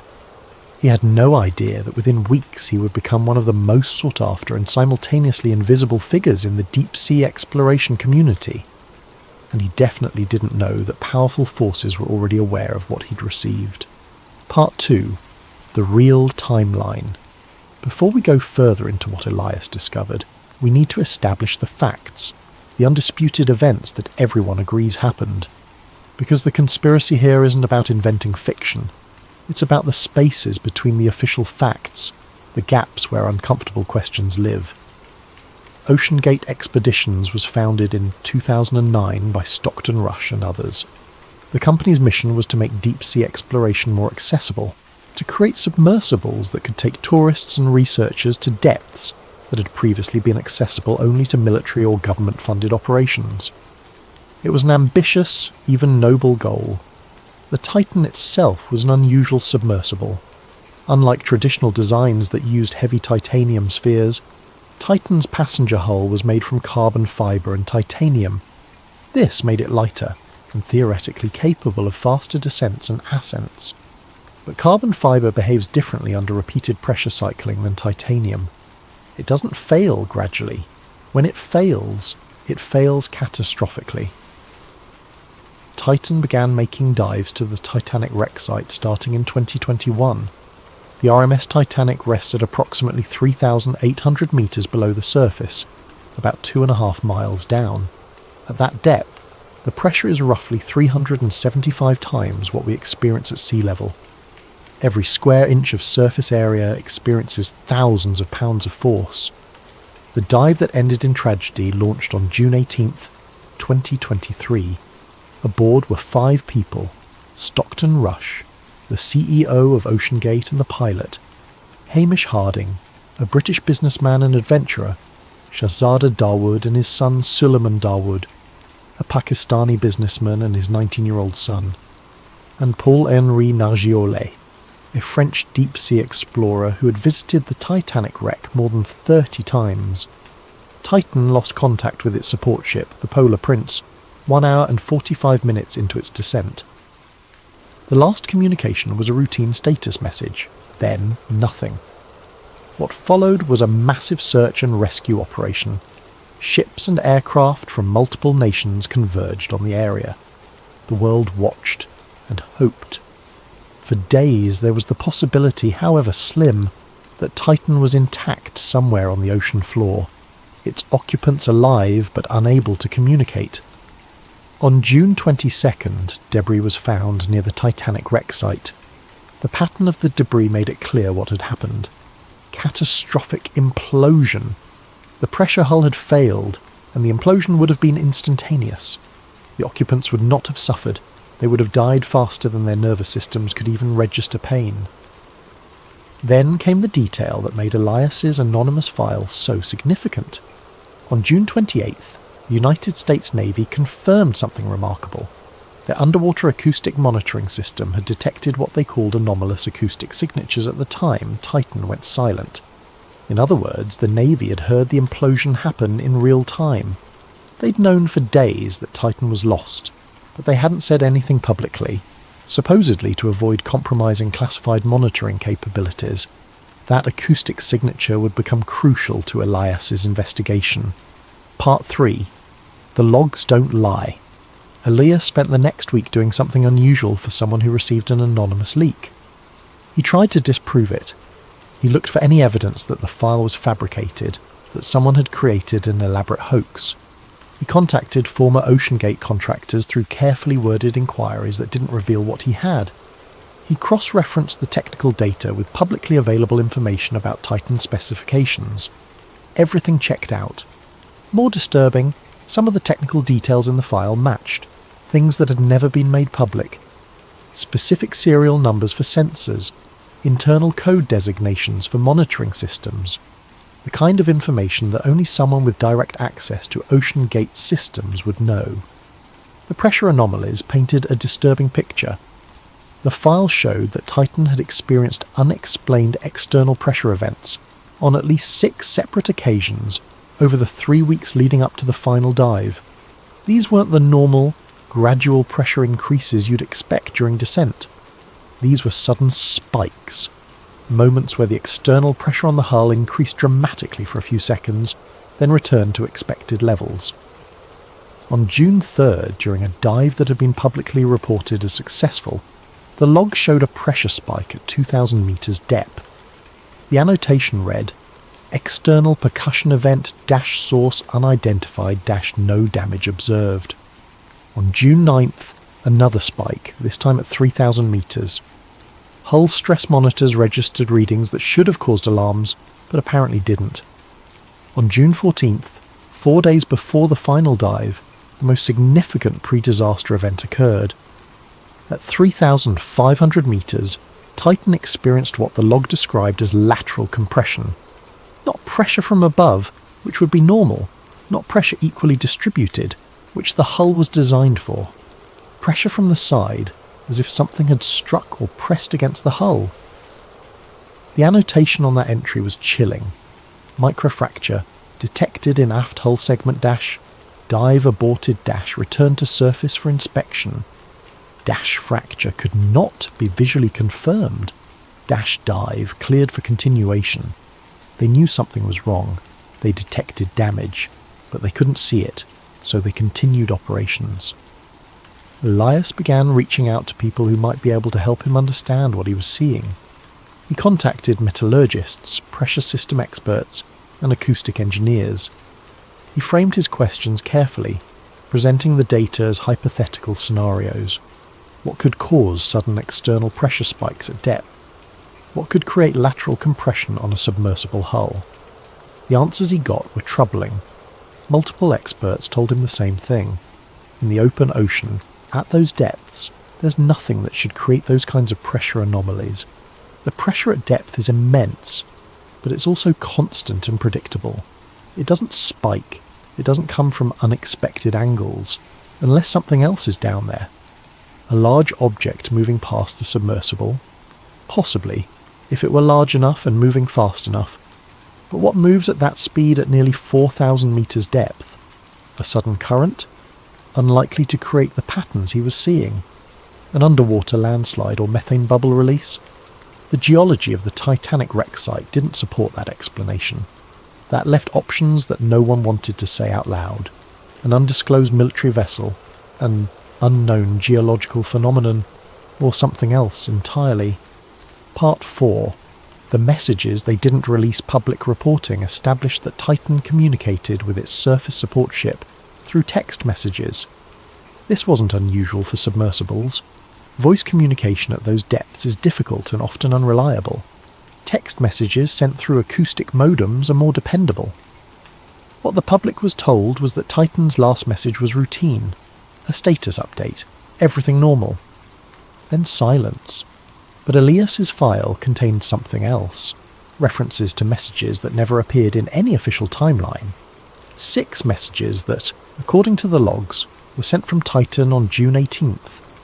Between 0830 and 0852, Coordinated Universal Time. The final message was logged as sent at 0853, just 1 minute before the pressure anomaly that appears to have preceded the implosion. The file didn't contain the full text of these messages. Instead, it had brief descriptions, possibly notes made by whoever was monitoring the communication.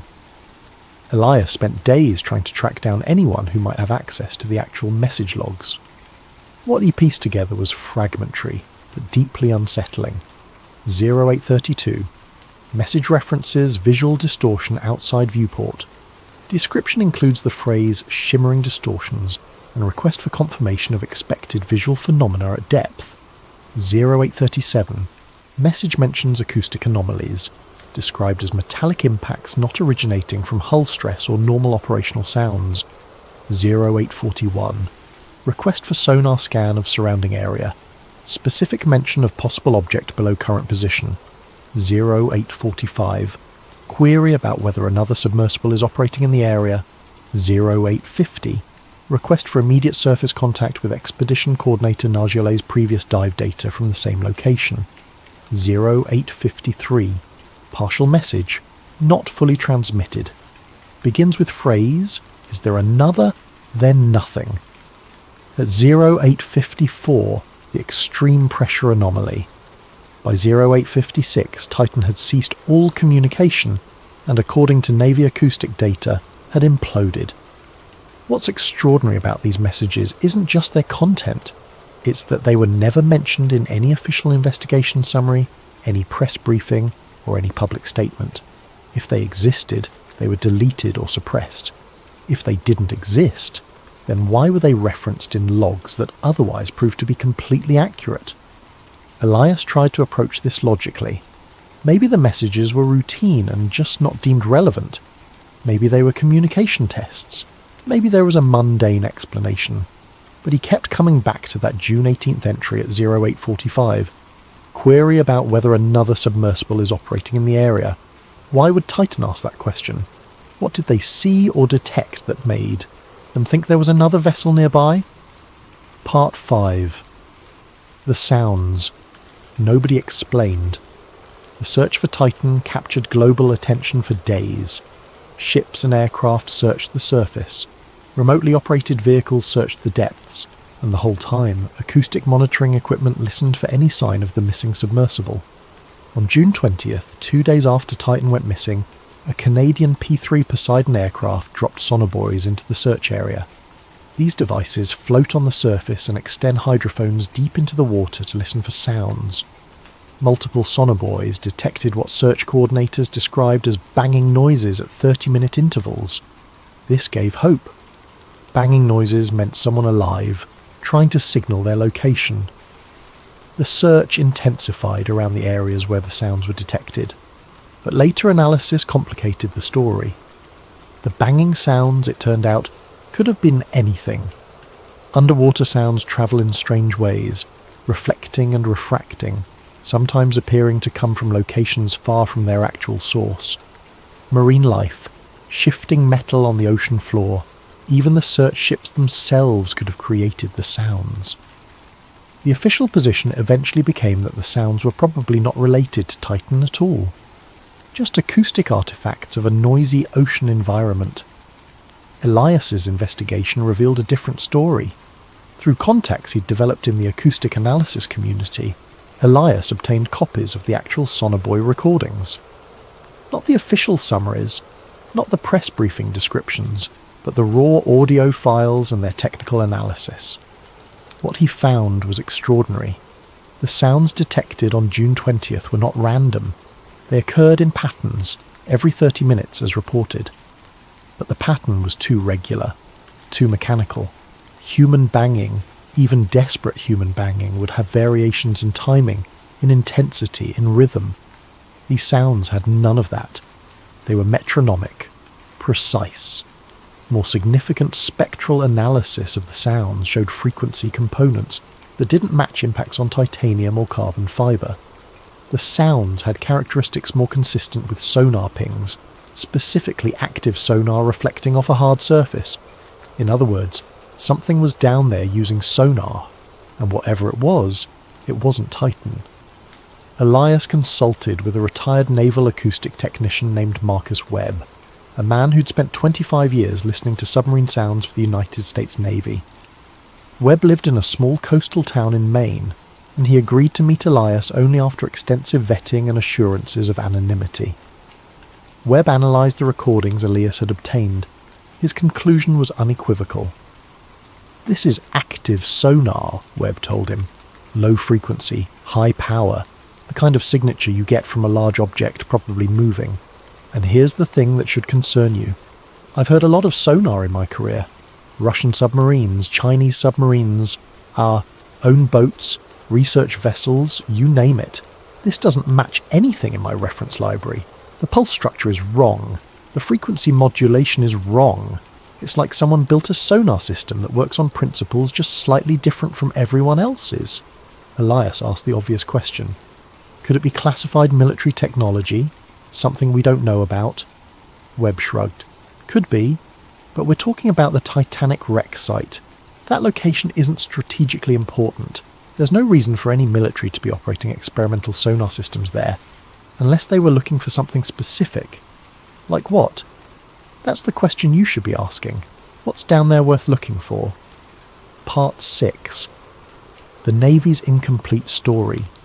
The United States Navy's acoustic monitoring system is called IUSS, the Integrated Underwater Surveillance System. It's a network of hydrophones scattered across the ocean floor, originally designed during the Cold War to track Soviet submarines. The system is so sensitive it can detect ships and submarines thousands of miles away. When the Navy announced on June 28th that they detected acoustic signatures consistent with Titan's implosion, it seemed like closure. They'd heard it happen. They could pinpoint when it occurred. The mystery of timing was solved. But Elias noticed something in the Navy's statement that bothered him. They said they detected signatures, plural, not signature, and they described them as anomalous, not standard, not typical, not matching known implosion patterns. anomalous. Through careful networking and more than one questionable information exchange, Elias obtained a document that would crack open the entire investigation. It was marked NAVCA, the Naval Sea Systems Command, with a classification header that had been partially redacted. The document was titled Atlantic Command Acoustic Analysis Event 0623 Echo. June 23rd was when debris from Titan was officially found. Echo was presumably just a designation code, but the contents of the document were extraordinary. The Navy had indeed detected Titan's implosion, but their analysis showed something nobody had made public. There were two distinct acoustic events, separated by 0.8 seconds. Less than a second, but clearly distinguishable in the high-fidelity recordings the IUSS system captured. The first event matched the expected signature of a pressure hull failure at depth. A sharp, powerful acoustic pulse, the sound of air-filled space suddenly collapsing under immense pressure. That was Titan imploding. But the second event, 0.8 seconds later, was different. The acoustic signature showed a different frequency profile, a different duration, and a different apparent point of origin. It was close to Titan, very close, but not the same location. The report's conclusion, partially redacted, suggested two possibilities. Either Titan imploded in stages, with different sections of the hull failing in rapid succession, or something else collapsed or impacted the ocean floor at nearly the same moment. The report recommended further analysis. That's where the document ended. Elias found no evidence that further analysis was ever conducted, or if it was buried deeper than he could dig. But the implications were staggering. If something else created an acoustic signature at the moment Titan imploded, what was it? And was it cause or coincidence? Part 7. The Warning They Ignored. As Elias dug deeper into OceanGate's history, he discovered that the problems with Titan went back much further than anyone publicly acknowledged. In 2019, 4 years before the disaster, Titan underwent a test dive that was aborted under concerning circumstances. The publicly available information about this dive was minimal. A test was conducted, some data was gathered, the dive ended early, end of story. But Elias found references to an internal report from that dive buried in technical forums where former OceanGate contractors sometimes posted anonymously. The 2019 test dive reached a depth of approximately 3,500 metres, just slightly shallower than the Titanic wreck site. During the dive, Titan's monitoring systems detected what the report called unexplained acoustic spikes. The hull stress sensors showed pressure distortions that didn't match modelled expectations, and most concerning, there was a notation about unknown external contact. Something touched the submersible, or got very close to it, at 3,500 metres depth in the middle of the Atlantic Ocean. The dive was aborted immediately. Titan returned to the surface. Engineers examined every inch of the hull and found nothing wrong. No damage, no stress marks, no evidence of contact with anything. So they did what organisations often do when faced with an anomaly that can't be explained or repeated. They noted it in their records, decided it must have been a sensor glitch or a data interpretation error and moved on. But now Elias thought, what if it wasn't a glitch? What if in 2019 Titan encountered the same thing it would encounter fatally in 2023? And what if the difference was that in 2019 they turned back? He tried to find the engineers who worked on that 2019 analysis. 2 of them no longer worked in the maritime industry. One had moved to aerospace, another was working in renewable energy. When Elias contacted them through carefully worded LinkedIn messages, both declined to discuss their time at OceanGate, citing non-disclosure agreements. But one engineer, who requested absolute anonymity, sent Elias a brief message. We found microscopic stress patterns in the hull after that dive that shouldn't have been there. Not from internal pressure, from external. Like something pressed against the hull with immense force, but only for a fraction of a second. Not long enough to cause failure, but long enough to leave a signature in the material structure. We were told to note it and move on. I think about that a lot now. Part 8. The Corridor. everyone monitors. Marcus Webb, the retired Navy acoustic technician, told Elias something during their meeting that opened an entirely new line of investigation. "You need to understand something about that area of the Atlantic," Webb said. "The region around the Titanic wreck is one of the most acoustically monitored sections of ocean in the world." Elias was surprised. "Why? It's not near any major shipping lanes. It's not strategically important." Webb smiled grimly. "That's what makes it perfect. It's quiet. Background noise is minimal. Sound propagates clearly through the water column. During the Cold War, both we and the Soviets used that area as a reference point for calibrating acoustic systems. We knew the baseline acoustic signature of that region better than almost anywhere else in the ocean. So when something moves through there, when something creates sound, we notice. So the Navy would have known if there were any submarines in the area when Titan went down. Absolutely. They would have known about any vessel, any significant biological activity, any geological events. That corridor is transparent to acoustic monitoring. Nothing moves down there without someone hearing it." "Then why," Elias asked, "did the public receive so little information about what was detected?" Webb's expression darkened. "That's the question, isn't it? Either they detected nothing unusual, which seems unlikely given the anomalous signatures they admitted to, or they detected something they don't want to discuss." Elias spent the next several days researching the acoustic history of the Titanic wreck region. What he found was fascinating and disturbing. Since the 1980s, when the wreck was first discovered, there had been sporadic reports of unusual acoustic phenomena in the area. Nothing that made headlines, just footnotes in oceanographic research papers, metallic echoes that didn't correspond to the wreck itself, high-strength reflective signatures suggesting large metal objects in areas where no objects were charted, and occasional reports of objects moving faster than known submersibles or marine life could move at those depths. Every time these anomalies were detected, they were attributed to equipment malfunction, acoustic reflections from the wreck creating false images, or misidentification of known phenomena, standard scientific explanations for non-standard observations. But taken together, over decades, they painted a picture of a region where strange things happened with just enough regularity to be notable, but not enough to trigger serious investigation. Until now. Until Titan. Part 9. Nargeolet's Secret Map. Paul-Henri Nargeolet was 77 years old when he died aboard Titan. He'd spent decades exploring the Titanic wreck, earning the nickname Mr. Titanic. He knew that wreck site better than perhaps anyone alive. He'd documented it, studied it, and helped recover thousands of artifacts from the debris field. After the disaster, Nargeolet's contributions to Titanic research were widely celebrated. But Elias became interested in something else, what Nargeolet had been researching in the years before his death. Through contacts in the maritime archaeology community, Elias learned that Nargeolet had been working on a comprehensive sonar mapping project of the area surrounding the Titanic wreck. Not just the wreck itself, but the ocean floor for several kilometres in every direction. This wasn't public work, it was personal research, conducted during his many dives to the site. Nargeolet had apparently become fascinated by geological formations in the region, particularly to the east of the wreck.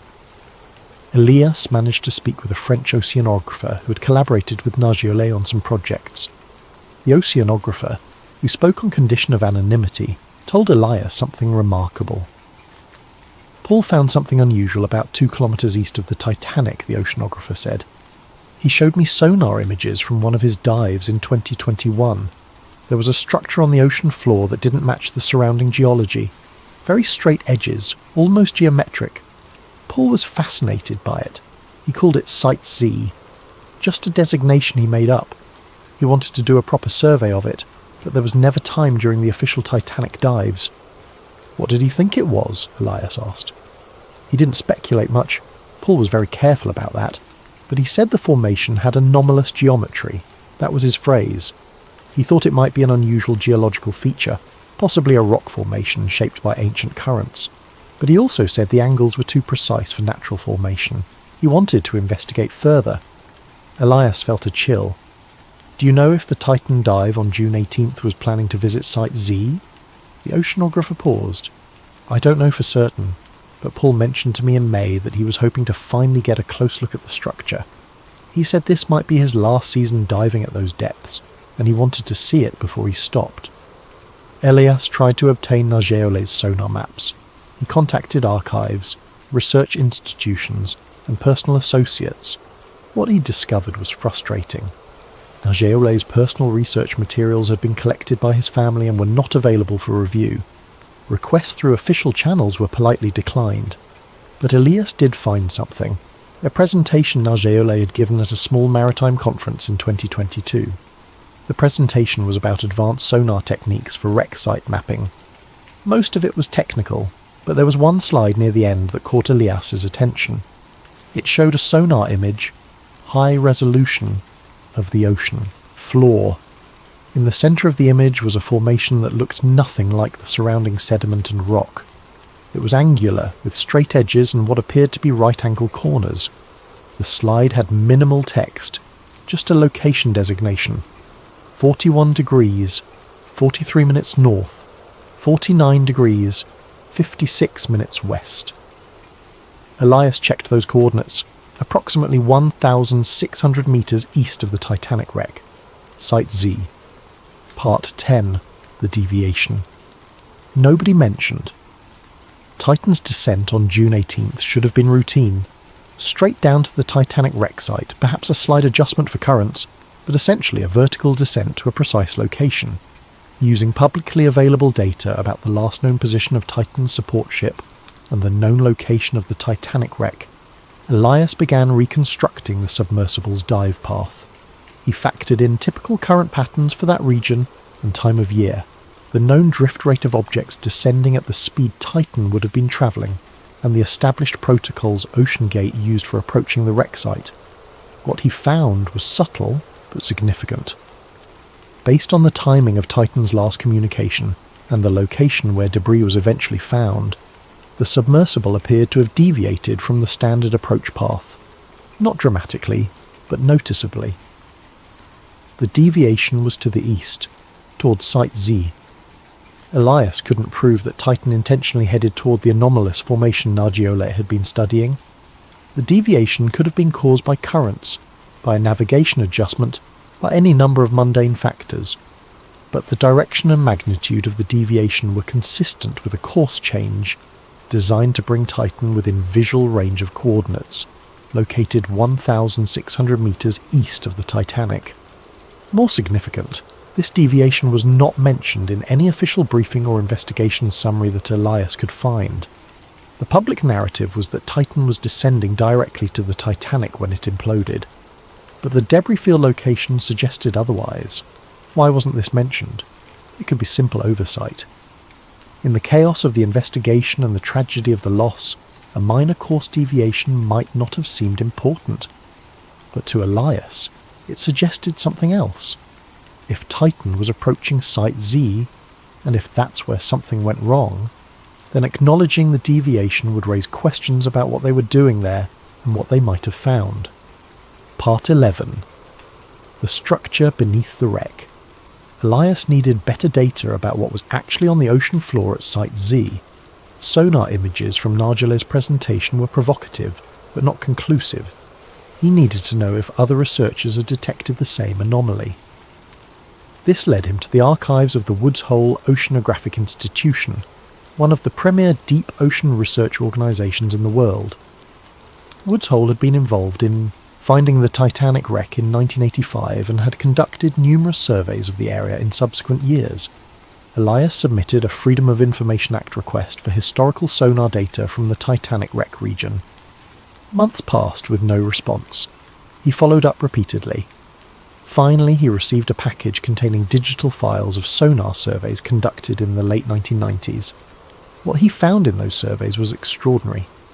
A 1998 comprehensive mapping project had documented a large, unusual formation, approximately 2 kilometres east-northeast of the Titanic wreck.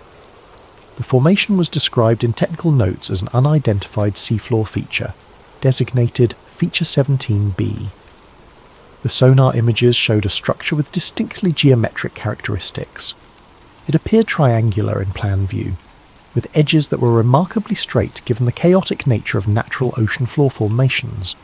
The formation was large, roughly 100 metres along its longest axis, and appeared to rise several metres above the surrounding sediment. Most intriguingly, the feature showed uniform acoustic reflectivity, suggesting it was composed of consistent material throughout, unlike the mixed sediment, rock, and debris typical of the ocean floor in that region. The survey report noted that Feature 17b represented an interesting geological phenomenon and recommended further investigation. As far as Elias could determine, no further investigation was ever conducted, or if it was, the results were not publicly available. Elias consulted with a geological oceanographer about the formation. He sent the sonar images without context, simply asking for an interpretation. The oceanographer's response was cautious, but intrigued. "This is unusual. The geometry is very regular, more regular than I'd expect from natural processes.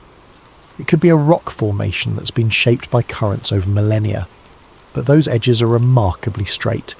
It could be a type of sediment deposit, with unusual consolidation properties, or it could be something else entirely. I'd need much higher resolution imaging and possibly core samples to say definitively. Where is this located?" When Elias told him, the oceanographer went silent for a moment, then said, "That's near the Titanic. Has anyone investigated this recently?" "Not that I can find." "That's surprising. You'd think with all the traffic to that wreck site, someone would have taken a closer look at anything unusual in the area. Unless," Elias thought, "someone had taken a closer look and didn't like what they found." Part 12, The Last Image. Elias's investigation had assembled a circumstantial case that something unusual existed at Site Z, that Titan may have approached it, and that the submersible experienced external pressure events consistent with encountering something unexpected. But he had no direct evidence of what the Titan crew actually saw. Then he received a second anonymous message. This one came through an encrypted communication service, far more sophisticated than the original email. The message was brief. "Check the recovered control systems. File path recovered fragments / viewport camera / cache June 18. Titan's debris had been recovered and was under the custody of the National Transportation Safety Board. Some of that debris included electronic components from the submersible's control systems. Officially, no usable data had been recovered. The violence of the implosion and the subsequent time in saltwater had destroyed storage media and corrupted any data that might have survived. But Elias's anonymous source was suggesting otherwise. He spent weeks trying to figure out how to access or even verify the existence of recovered data files. He contacted people involved in the debris recovery, people involved in the investigation, and people who worked in data forensics. Nobody would acknowledge that recoverable data existed. Then, 3 months after the disaster, a small article appeared in a technical journal about advances in recovering data from damaged storage media, specifically mentioning work being done on the Titan investigation. The article was quickly retracted, with a note that it contained premature information, but Elias had saved a copy. The article mentioned that forensic specialists had successfully extracted partial files from a damaged solid-state drive recovered from Titan's control tablet. Most of the data was corrupted, but some image files had been partially reconstructed. Elias pulled every string he had, called in every favour, and eventually, through a chain of contacts that he would never fully reveal, obtained a file. A single image file, low resolution, partially corrupted, with large sections of missing data. But what remained was extraordinary. The image showed the view from Titan's viewport. The timestamp embedded in the file metadata read June 18th, 2023, 0853 Coordinated Universal Time. 2 minutes before the pressure anomaly, 1 minute before Titan's last partial message. The image was dark, as would be expected at that depth, with only Titan's external lights for illumination. But in the illuminated area there was something that didn't look like ocean floor, didn't look like the Titanic wreck, didn't look like anything Elias had ever seen in deep ocean photography. There was a surface, smooth, reflective, catching the light from Titan's floods. The reflectivity suggested metal, though it was impossible to be certain. And there was an edge, a sharp right angle where this surface met another surface perpendicular to it. The image was too corrupted to show more. Large sections of pixels were simply black, missing data. But in the remaining fragments, Elias could make out what appeared to be a corridor or opening, shadows suggesting depth beyond the visible surface, straight lines that spoke of artificial construction, not natural formation. It was only one image. It could have been an artifact of the corruption, pixels randomly aligning to create the illusion of structure. It could have been a reflection or an optical effect Elias wasn't understanding correctly. But it could also have been exactly what it appeared to be, a photograph of something artificial at the bottom of the Atlantic Ocean. Part 13. The Contact. Elias knew he was onto something significant. He'd been careful, using encryption, compartmentalizing his sources, not publishing anything publicly, but someone was paying attention. His phone rang one evening in late September, 3 months after the disaster. The number was blocked. He almost didn't answer, but something made him pick up. Mr. North? A voice, male, professional, unaccented. Who is this? That's not important. What's important is that you stop investigating the structure. Elias felt his pulse quicken. What structure? You know what structure. The formation near the Titanic wreck. The deviation in Titan's descent path. The thing you've been building a case around. Stop. Why? Because it has nothing to do with the vessel failure. Titan failed because of structural inadequacies in its pressure hull. That's been established. Anything else you're pursuing is a distraction. Who are you? Elias asked again. Someone who's trying to help you avoid making a significant mistake. You're a respected analyst. You have a good reputation. Publishing conspiracy theories about secret structures on the ocean floor will destroy that reputation, and it won't accomplish anything. Are you saying there's no structure? A pause. I'm saying that what is or isn't on the ocean floor at that location is irrelevant to the Titan investigation. Then it shouldn't matter if I keep looking. Mr. North, please understand this carefully. There are things in the ocean that are best left undisturbed. The Titan tragedy was about engineering failure and poor decision-making. Making it about anything else serves no one. Walk away from this.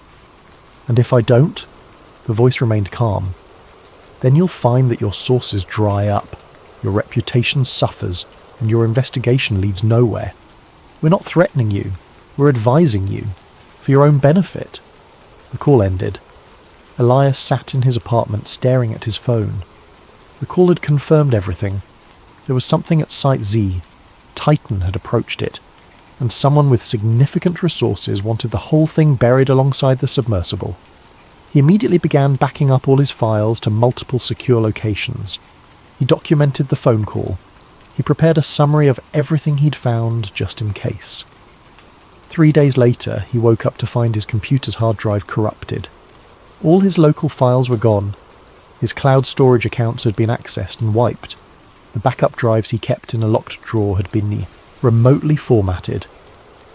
Everything was gone. Everything except the copies he'd hidden in places that weren't connected to any network, the files he'd stored on old USB drives and kept in a safe deposit box, the printed documents he'd mailed to himself and left unopened. Whoever had warned him had followed through. They demonstrated their capability, but they hadn't been quite thorough enough. Part 14. The Final Clue. Elias was scared, but also energized. The deletion of his files proved he was onto something real. You don't suppress information unless that information matters. He spent weeks being paranoid, checking for surveillance, varying his routines, communicating only through encrypted channels. He started rebuilding his research from the hidden backups, but he did it carefully, offline, with no digital footprint. Then, in mid-October, he received one more anonymous communication. This time it was a physical letter, delivered to a P.O. box he maintained under a different name. Inside was a single sheet of paper with a printed NOAA, National Oceanic and Atmospheric Administration header. The message was brief. The ocean floor holds things older than the wreck. They didn't want tourists finding out. Attached to the paper was a photograph, high resolution, professional quality, clearly taken by a remotely operated vehicle or submersible equipped with proper lighting.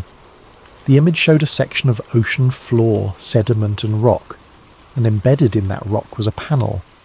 Metal, clearly artificial, roughly 2 meters square. The panel showed signs of corrosion but was still intact.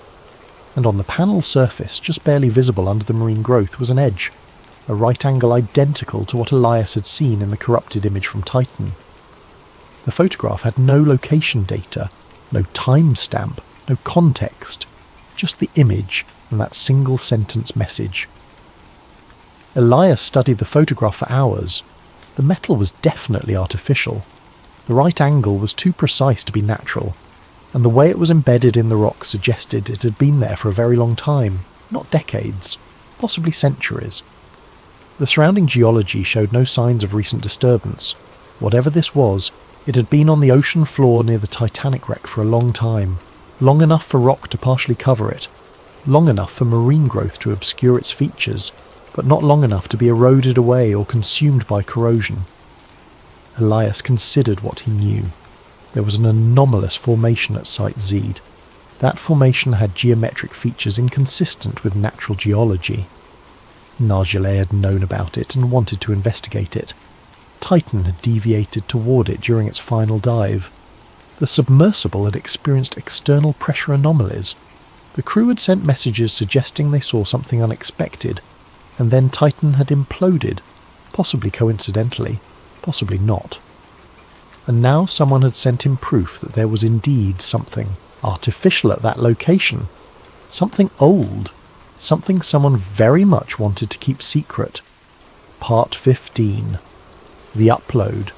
Elias knew he had to release what he'd found. Keeping it to himself served no purpose, and if something happened to him, the information would be lost. But releasing it through traditional channels would get it suppressed immediately. Academic journals would reject it. Maritime organisations would discredit it. The story would be killed before it ever reached the public. So he did what whistleblowers in the digital age do. He prepared a comprehensive report, including all his evidence, all his sources, all his analysis. He encrypted it and uploaded it to multiple secure platforms. He sent links to journalists, researchers and activists he trusted. He posted it on forums dedicated to deep-sea mysteries and maritime anomalies. The last line of his report read, "The Titan didn't fail because of bad engineering alone. It failed because it got too close to something it wasn't supposed to find. Something that's been hidden at the bottom of the Atlantic for longer than anyone wants to admit. Something that raises questions our institutions aren't prepared to answer." The response was immediate and overwhelming. Within hours, the report was being shared across the internet. News outlets picked up the story. Other researchers came forward with their own anomalous findings from the Titanic wreck region. The conspiracy gained momentum, and then, 24 hours after Elias posted his report, every link went dead. Every copy of the file showed as corrupted or deleted. The forums where he'd posted were suddenly offline for maintenance. Journalists who'd contacted him stopped responding. The story disappeared almost as quickly as it had appeared, scrubbed from the internet by forces with resources Elias couldn't match. He tried to repost. He created new accounts, used different platforms, sent out new copies of the file, but each time, within hours, everything was deleted. Someone was monitoring the entire internet for any mention of his research and removing it faster than he could spread it. 1 week after his initial upload, Elias received a final message. It came through an encrypted channel he'd thought was secure. Just 3 words: "Stop now, please." Elias made one last attempt. He contacted a documentary filmmaker he knew, someone with a reputation for investigating controversial topics. They agreed to meet in person, no electronic communication, no paper trail. The meeting never happened. Elias didn't show up. Calls to his phone went to voicemail. His apartment was found empty, with no signs of struggle, no indication of where he'd gone. Elias North hasn't been heard from since November 2023. His family filed a missing person report. Police investigated and found no evidence of foul play. His bank accounts haven't been accessed. His phone hasn't been used. He simply vanished. Some say he went into hiding. Some say he was silenced. Some say he never existed at all. That the whole investigation was an elaborate internet hoax. But copies of his report still circulate in the darkest corners of the internet, on encrypted networks, in private forums where people trade information too dangerous to share openly. And people who've read it, people who understand what it implies, look at maps of the Atlantic Ocean a little differently now. Because somewhere 2.5 miles beneath the surface near the wreck of the Titanic, there is something that shouldn't be there. Something old. Something hidden. Something that 5 people got too close to on June 18th, 2023. And the official story, the one about engineering failure and poor decision-making, is true as far as it goes. It just doesn't go far enough.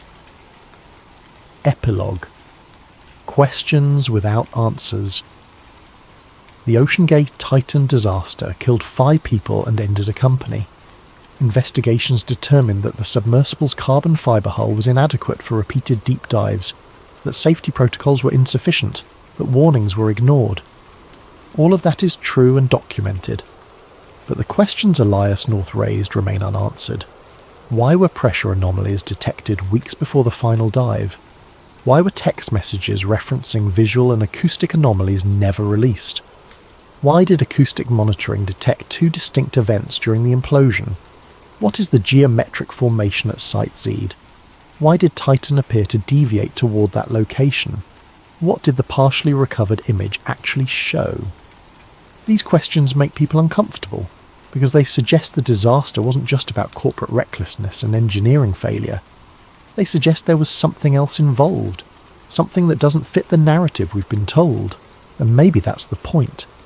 Maybe some truths are too complicated, too disruptive, too unsettling to acknowledge. Maybe it's easier to accept a story about human error than to confront the possibility that there are things in our ocean we don't understand, things we've been carefully avoiding for reasons we're not privy to. The ocean covers 70% of our planet. We've explored perhaps 5% of it in any meaningful detail. We know more about the surface of Mars than we do about the deepest parts of our own ocean. And in those unexplored depths, in the crushing pressure and absolute darkness, there might be things that have been there longer than human civilization. Things that weren't meant to be found. Things that powerful institutions have known about and decided to keep secret. The Titan is gone. The 5 people aboard are gone. Elias North is gone. But the questions remain, floating in the dark water, waiting for the next person brave or foolish enough to ask them. And somewhere, 2.5 miles down, Site Z is still there, still geometric, still anomalous, still waiting. That's the story of the pressure. Files, the investigation that disappeared, and the questions nobody wants answered. Make of it what you will.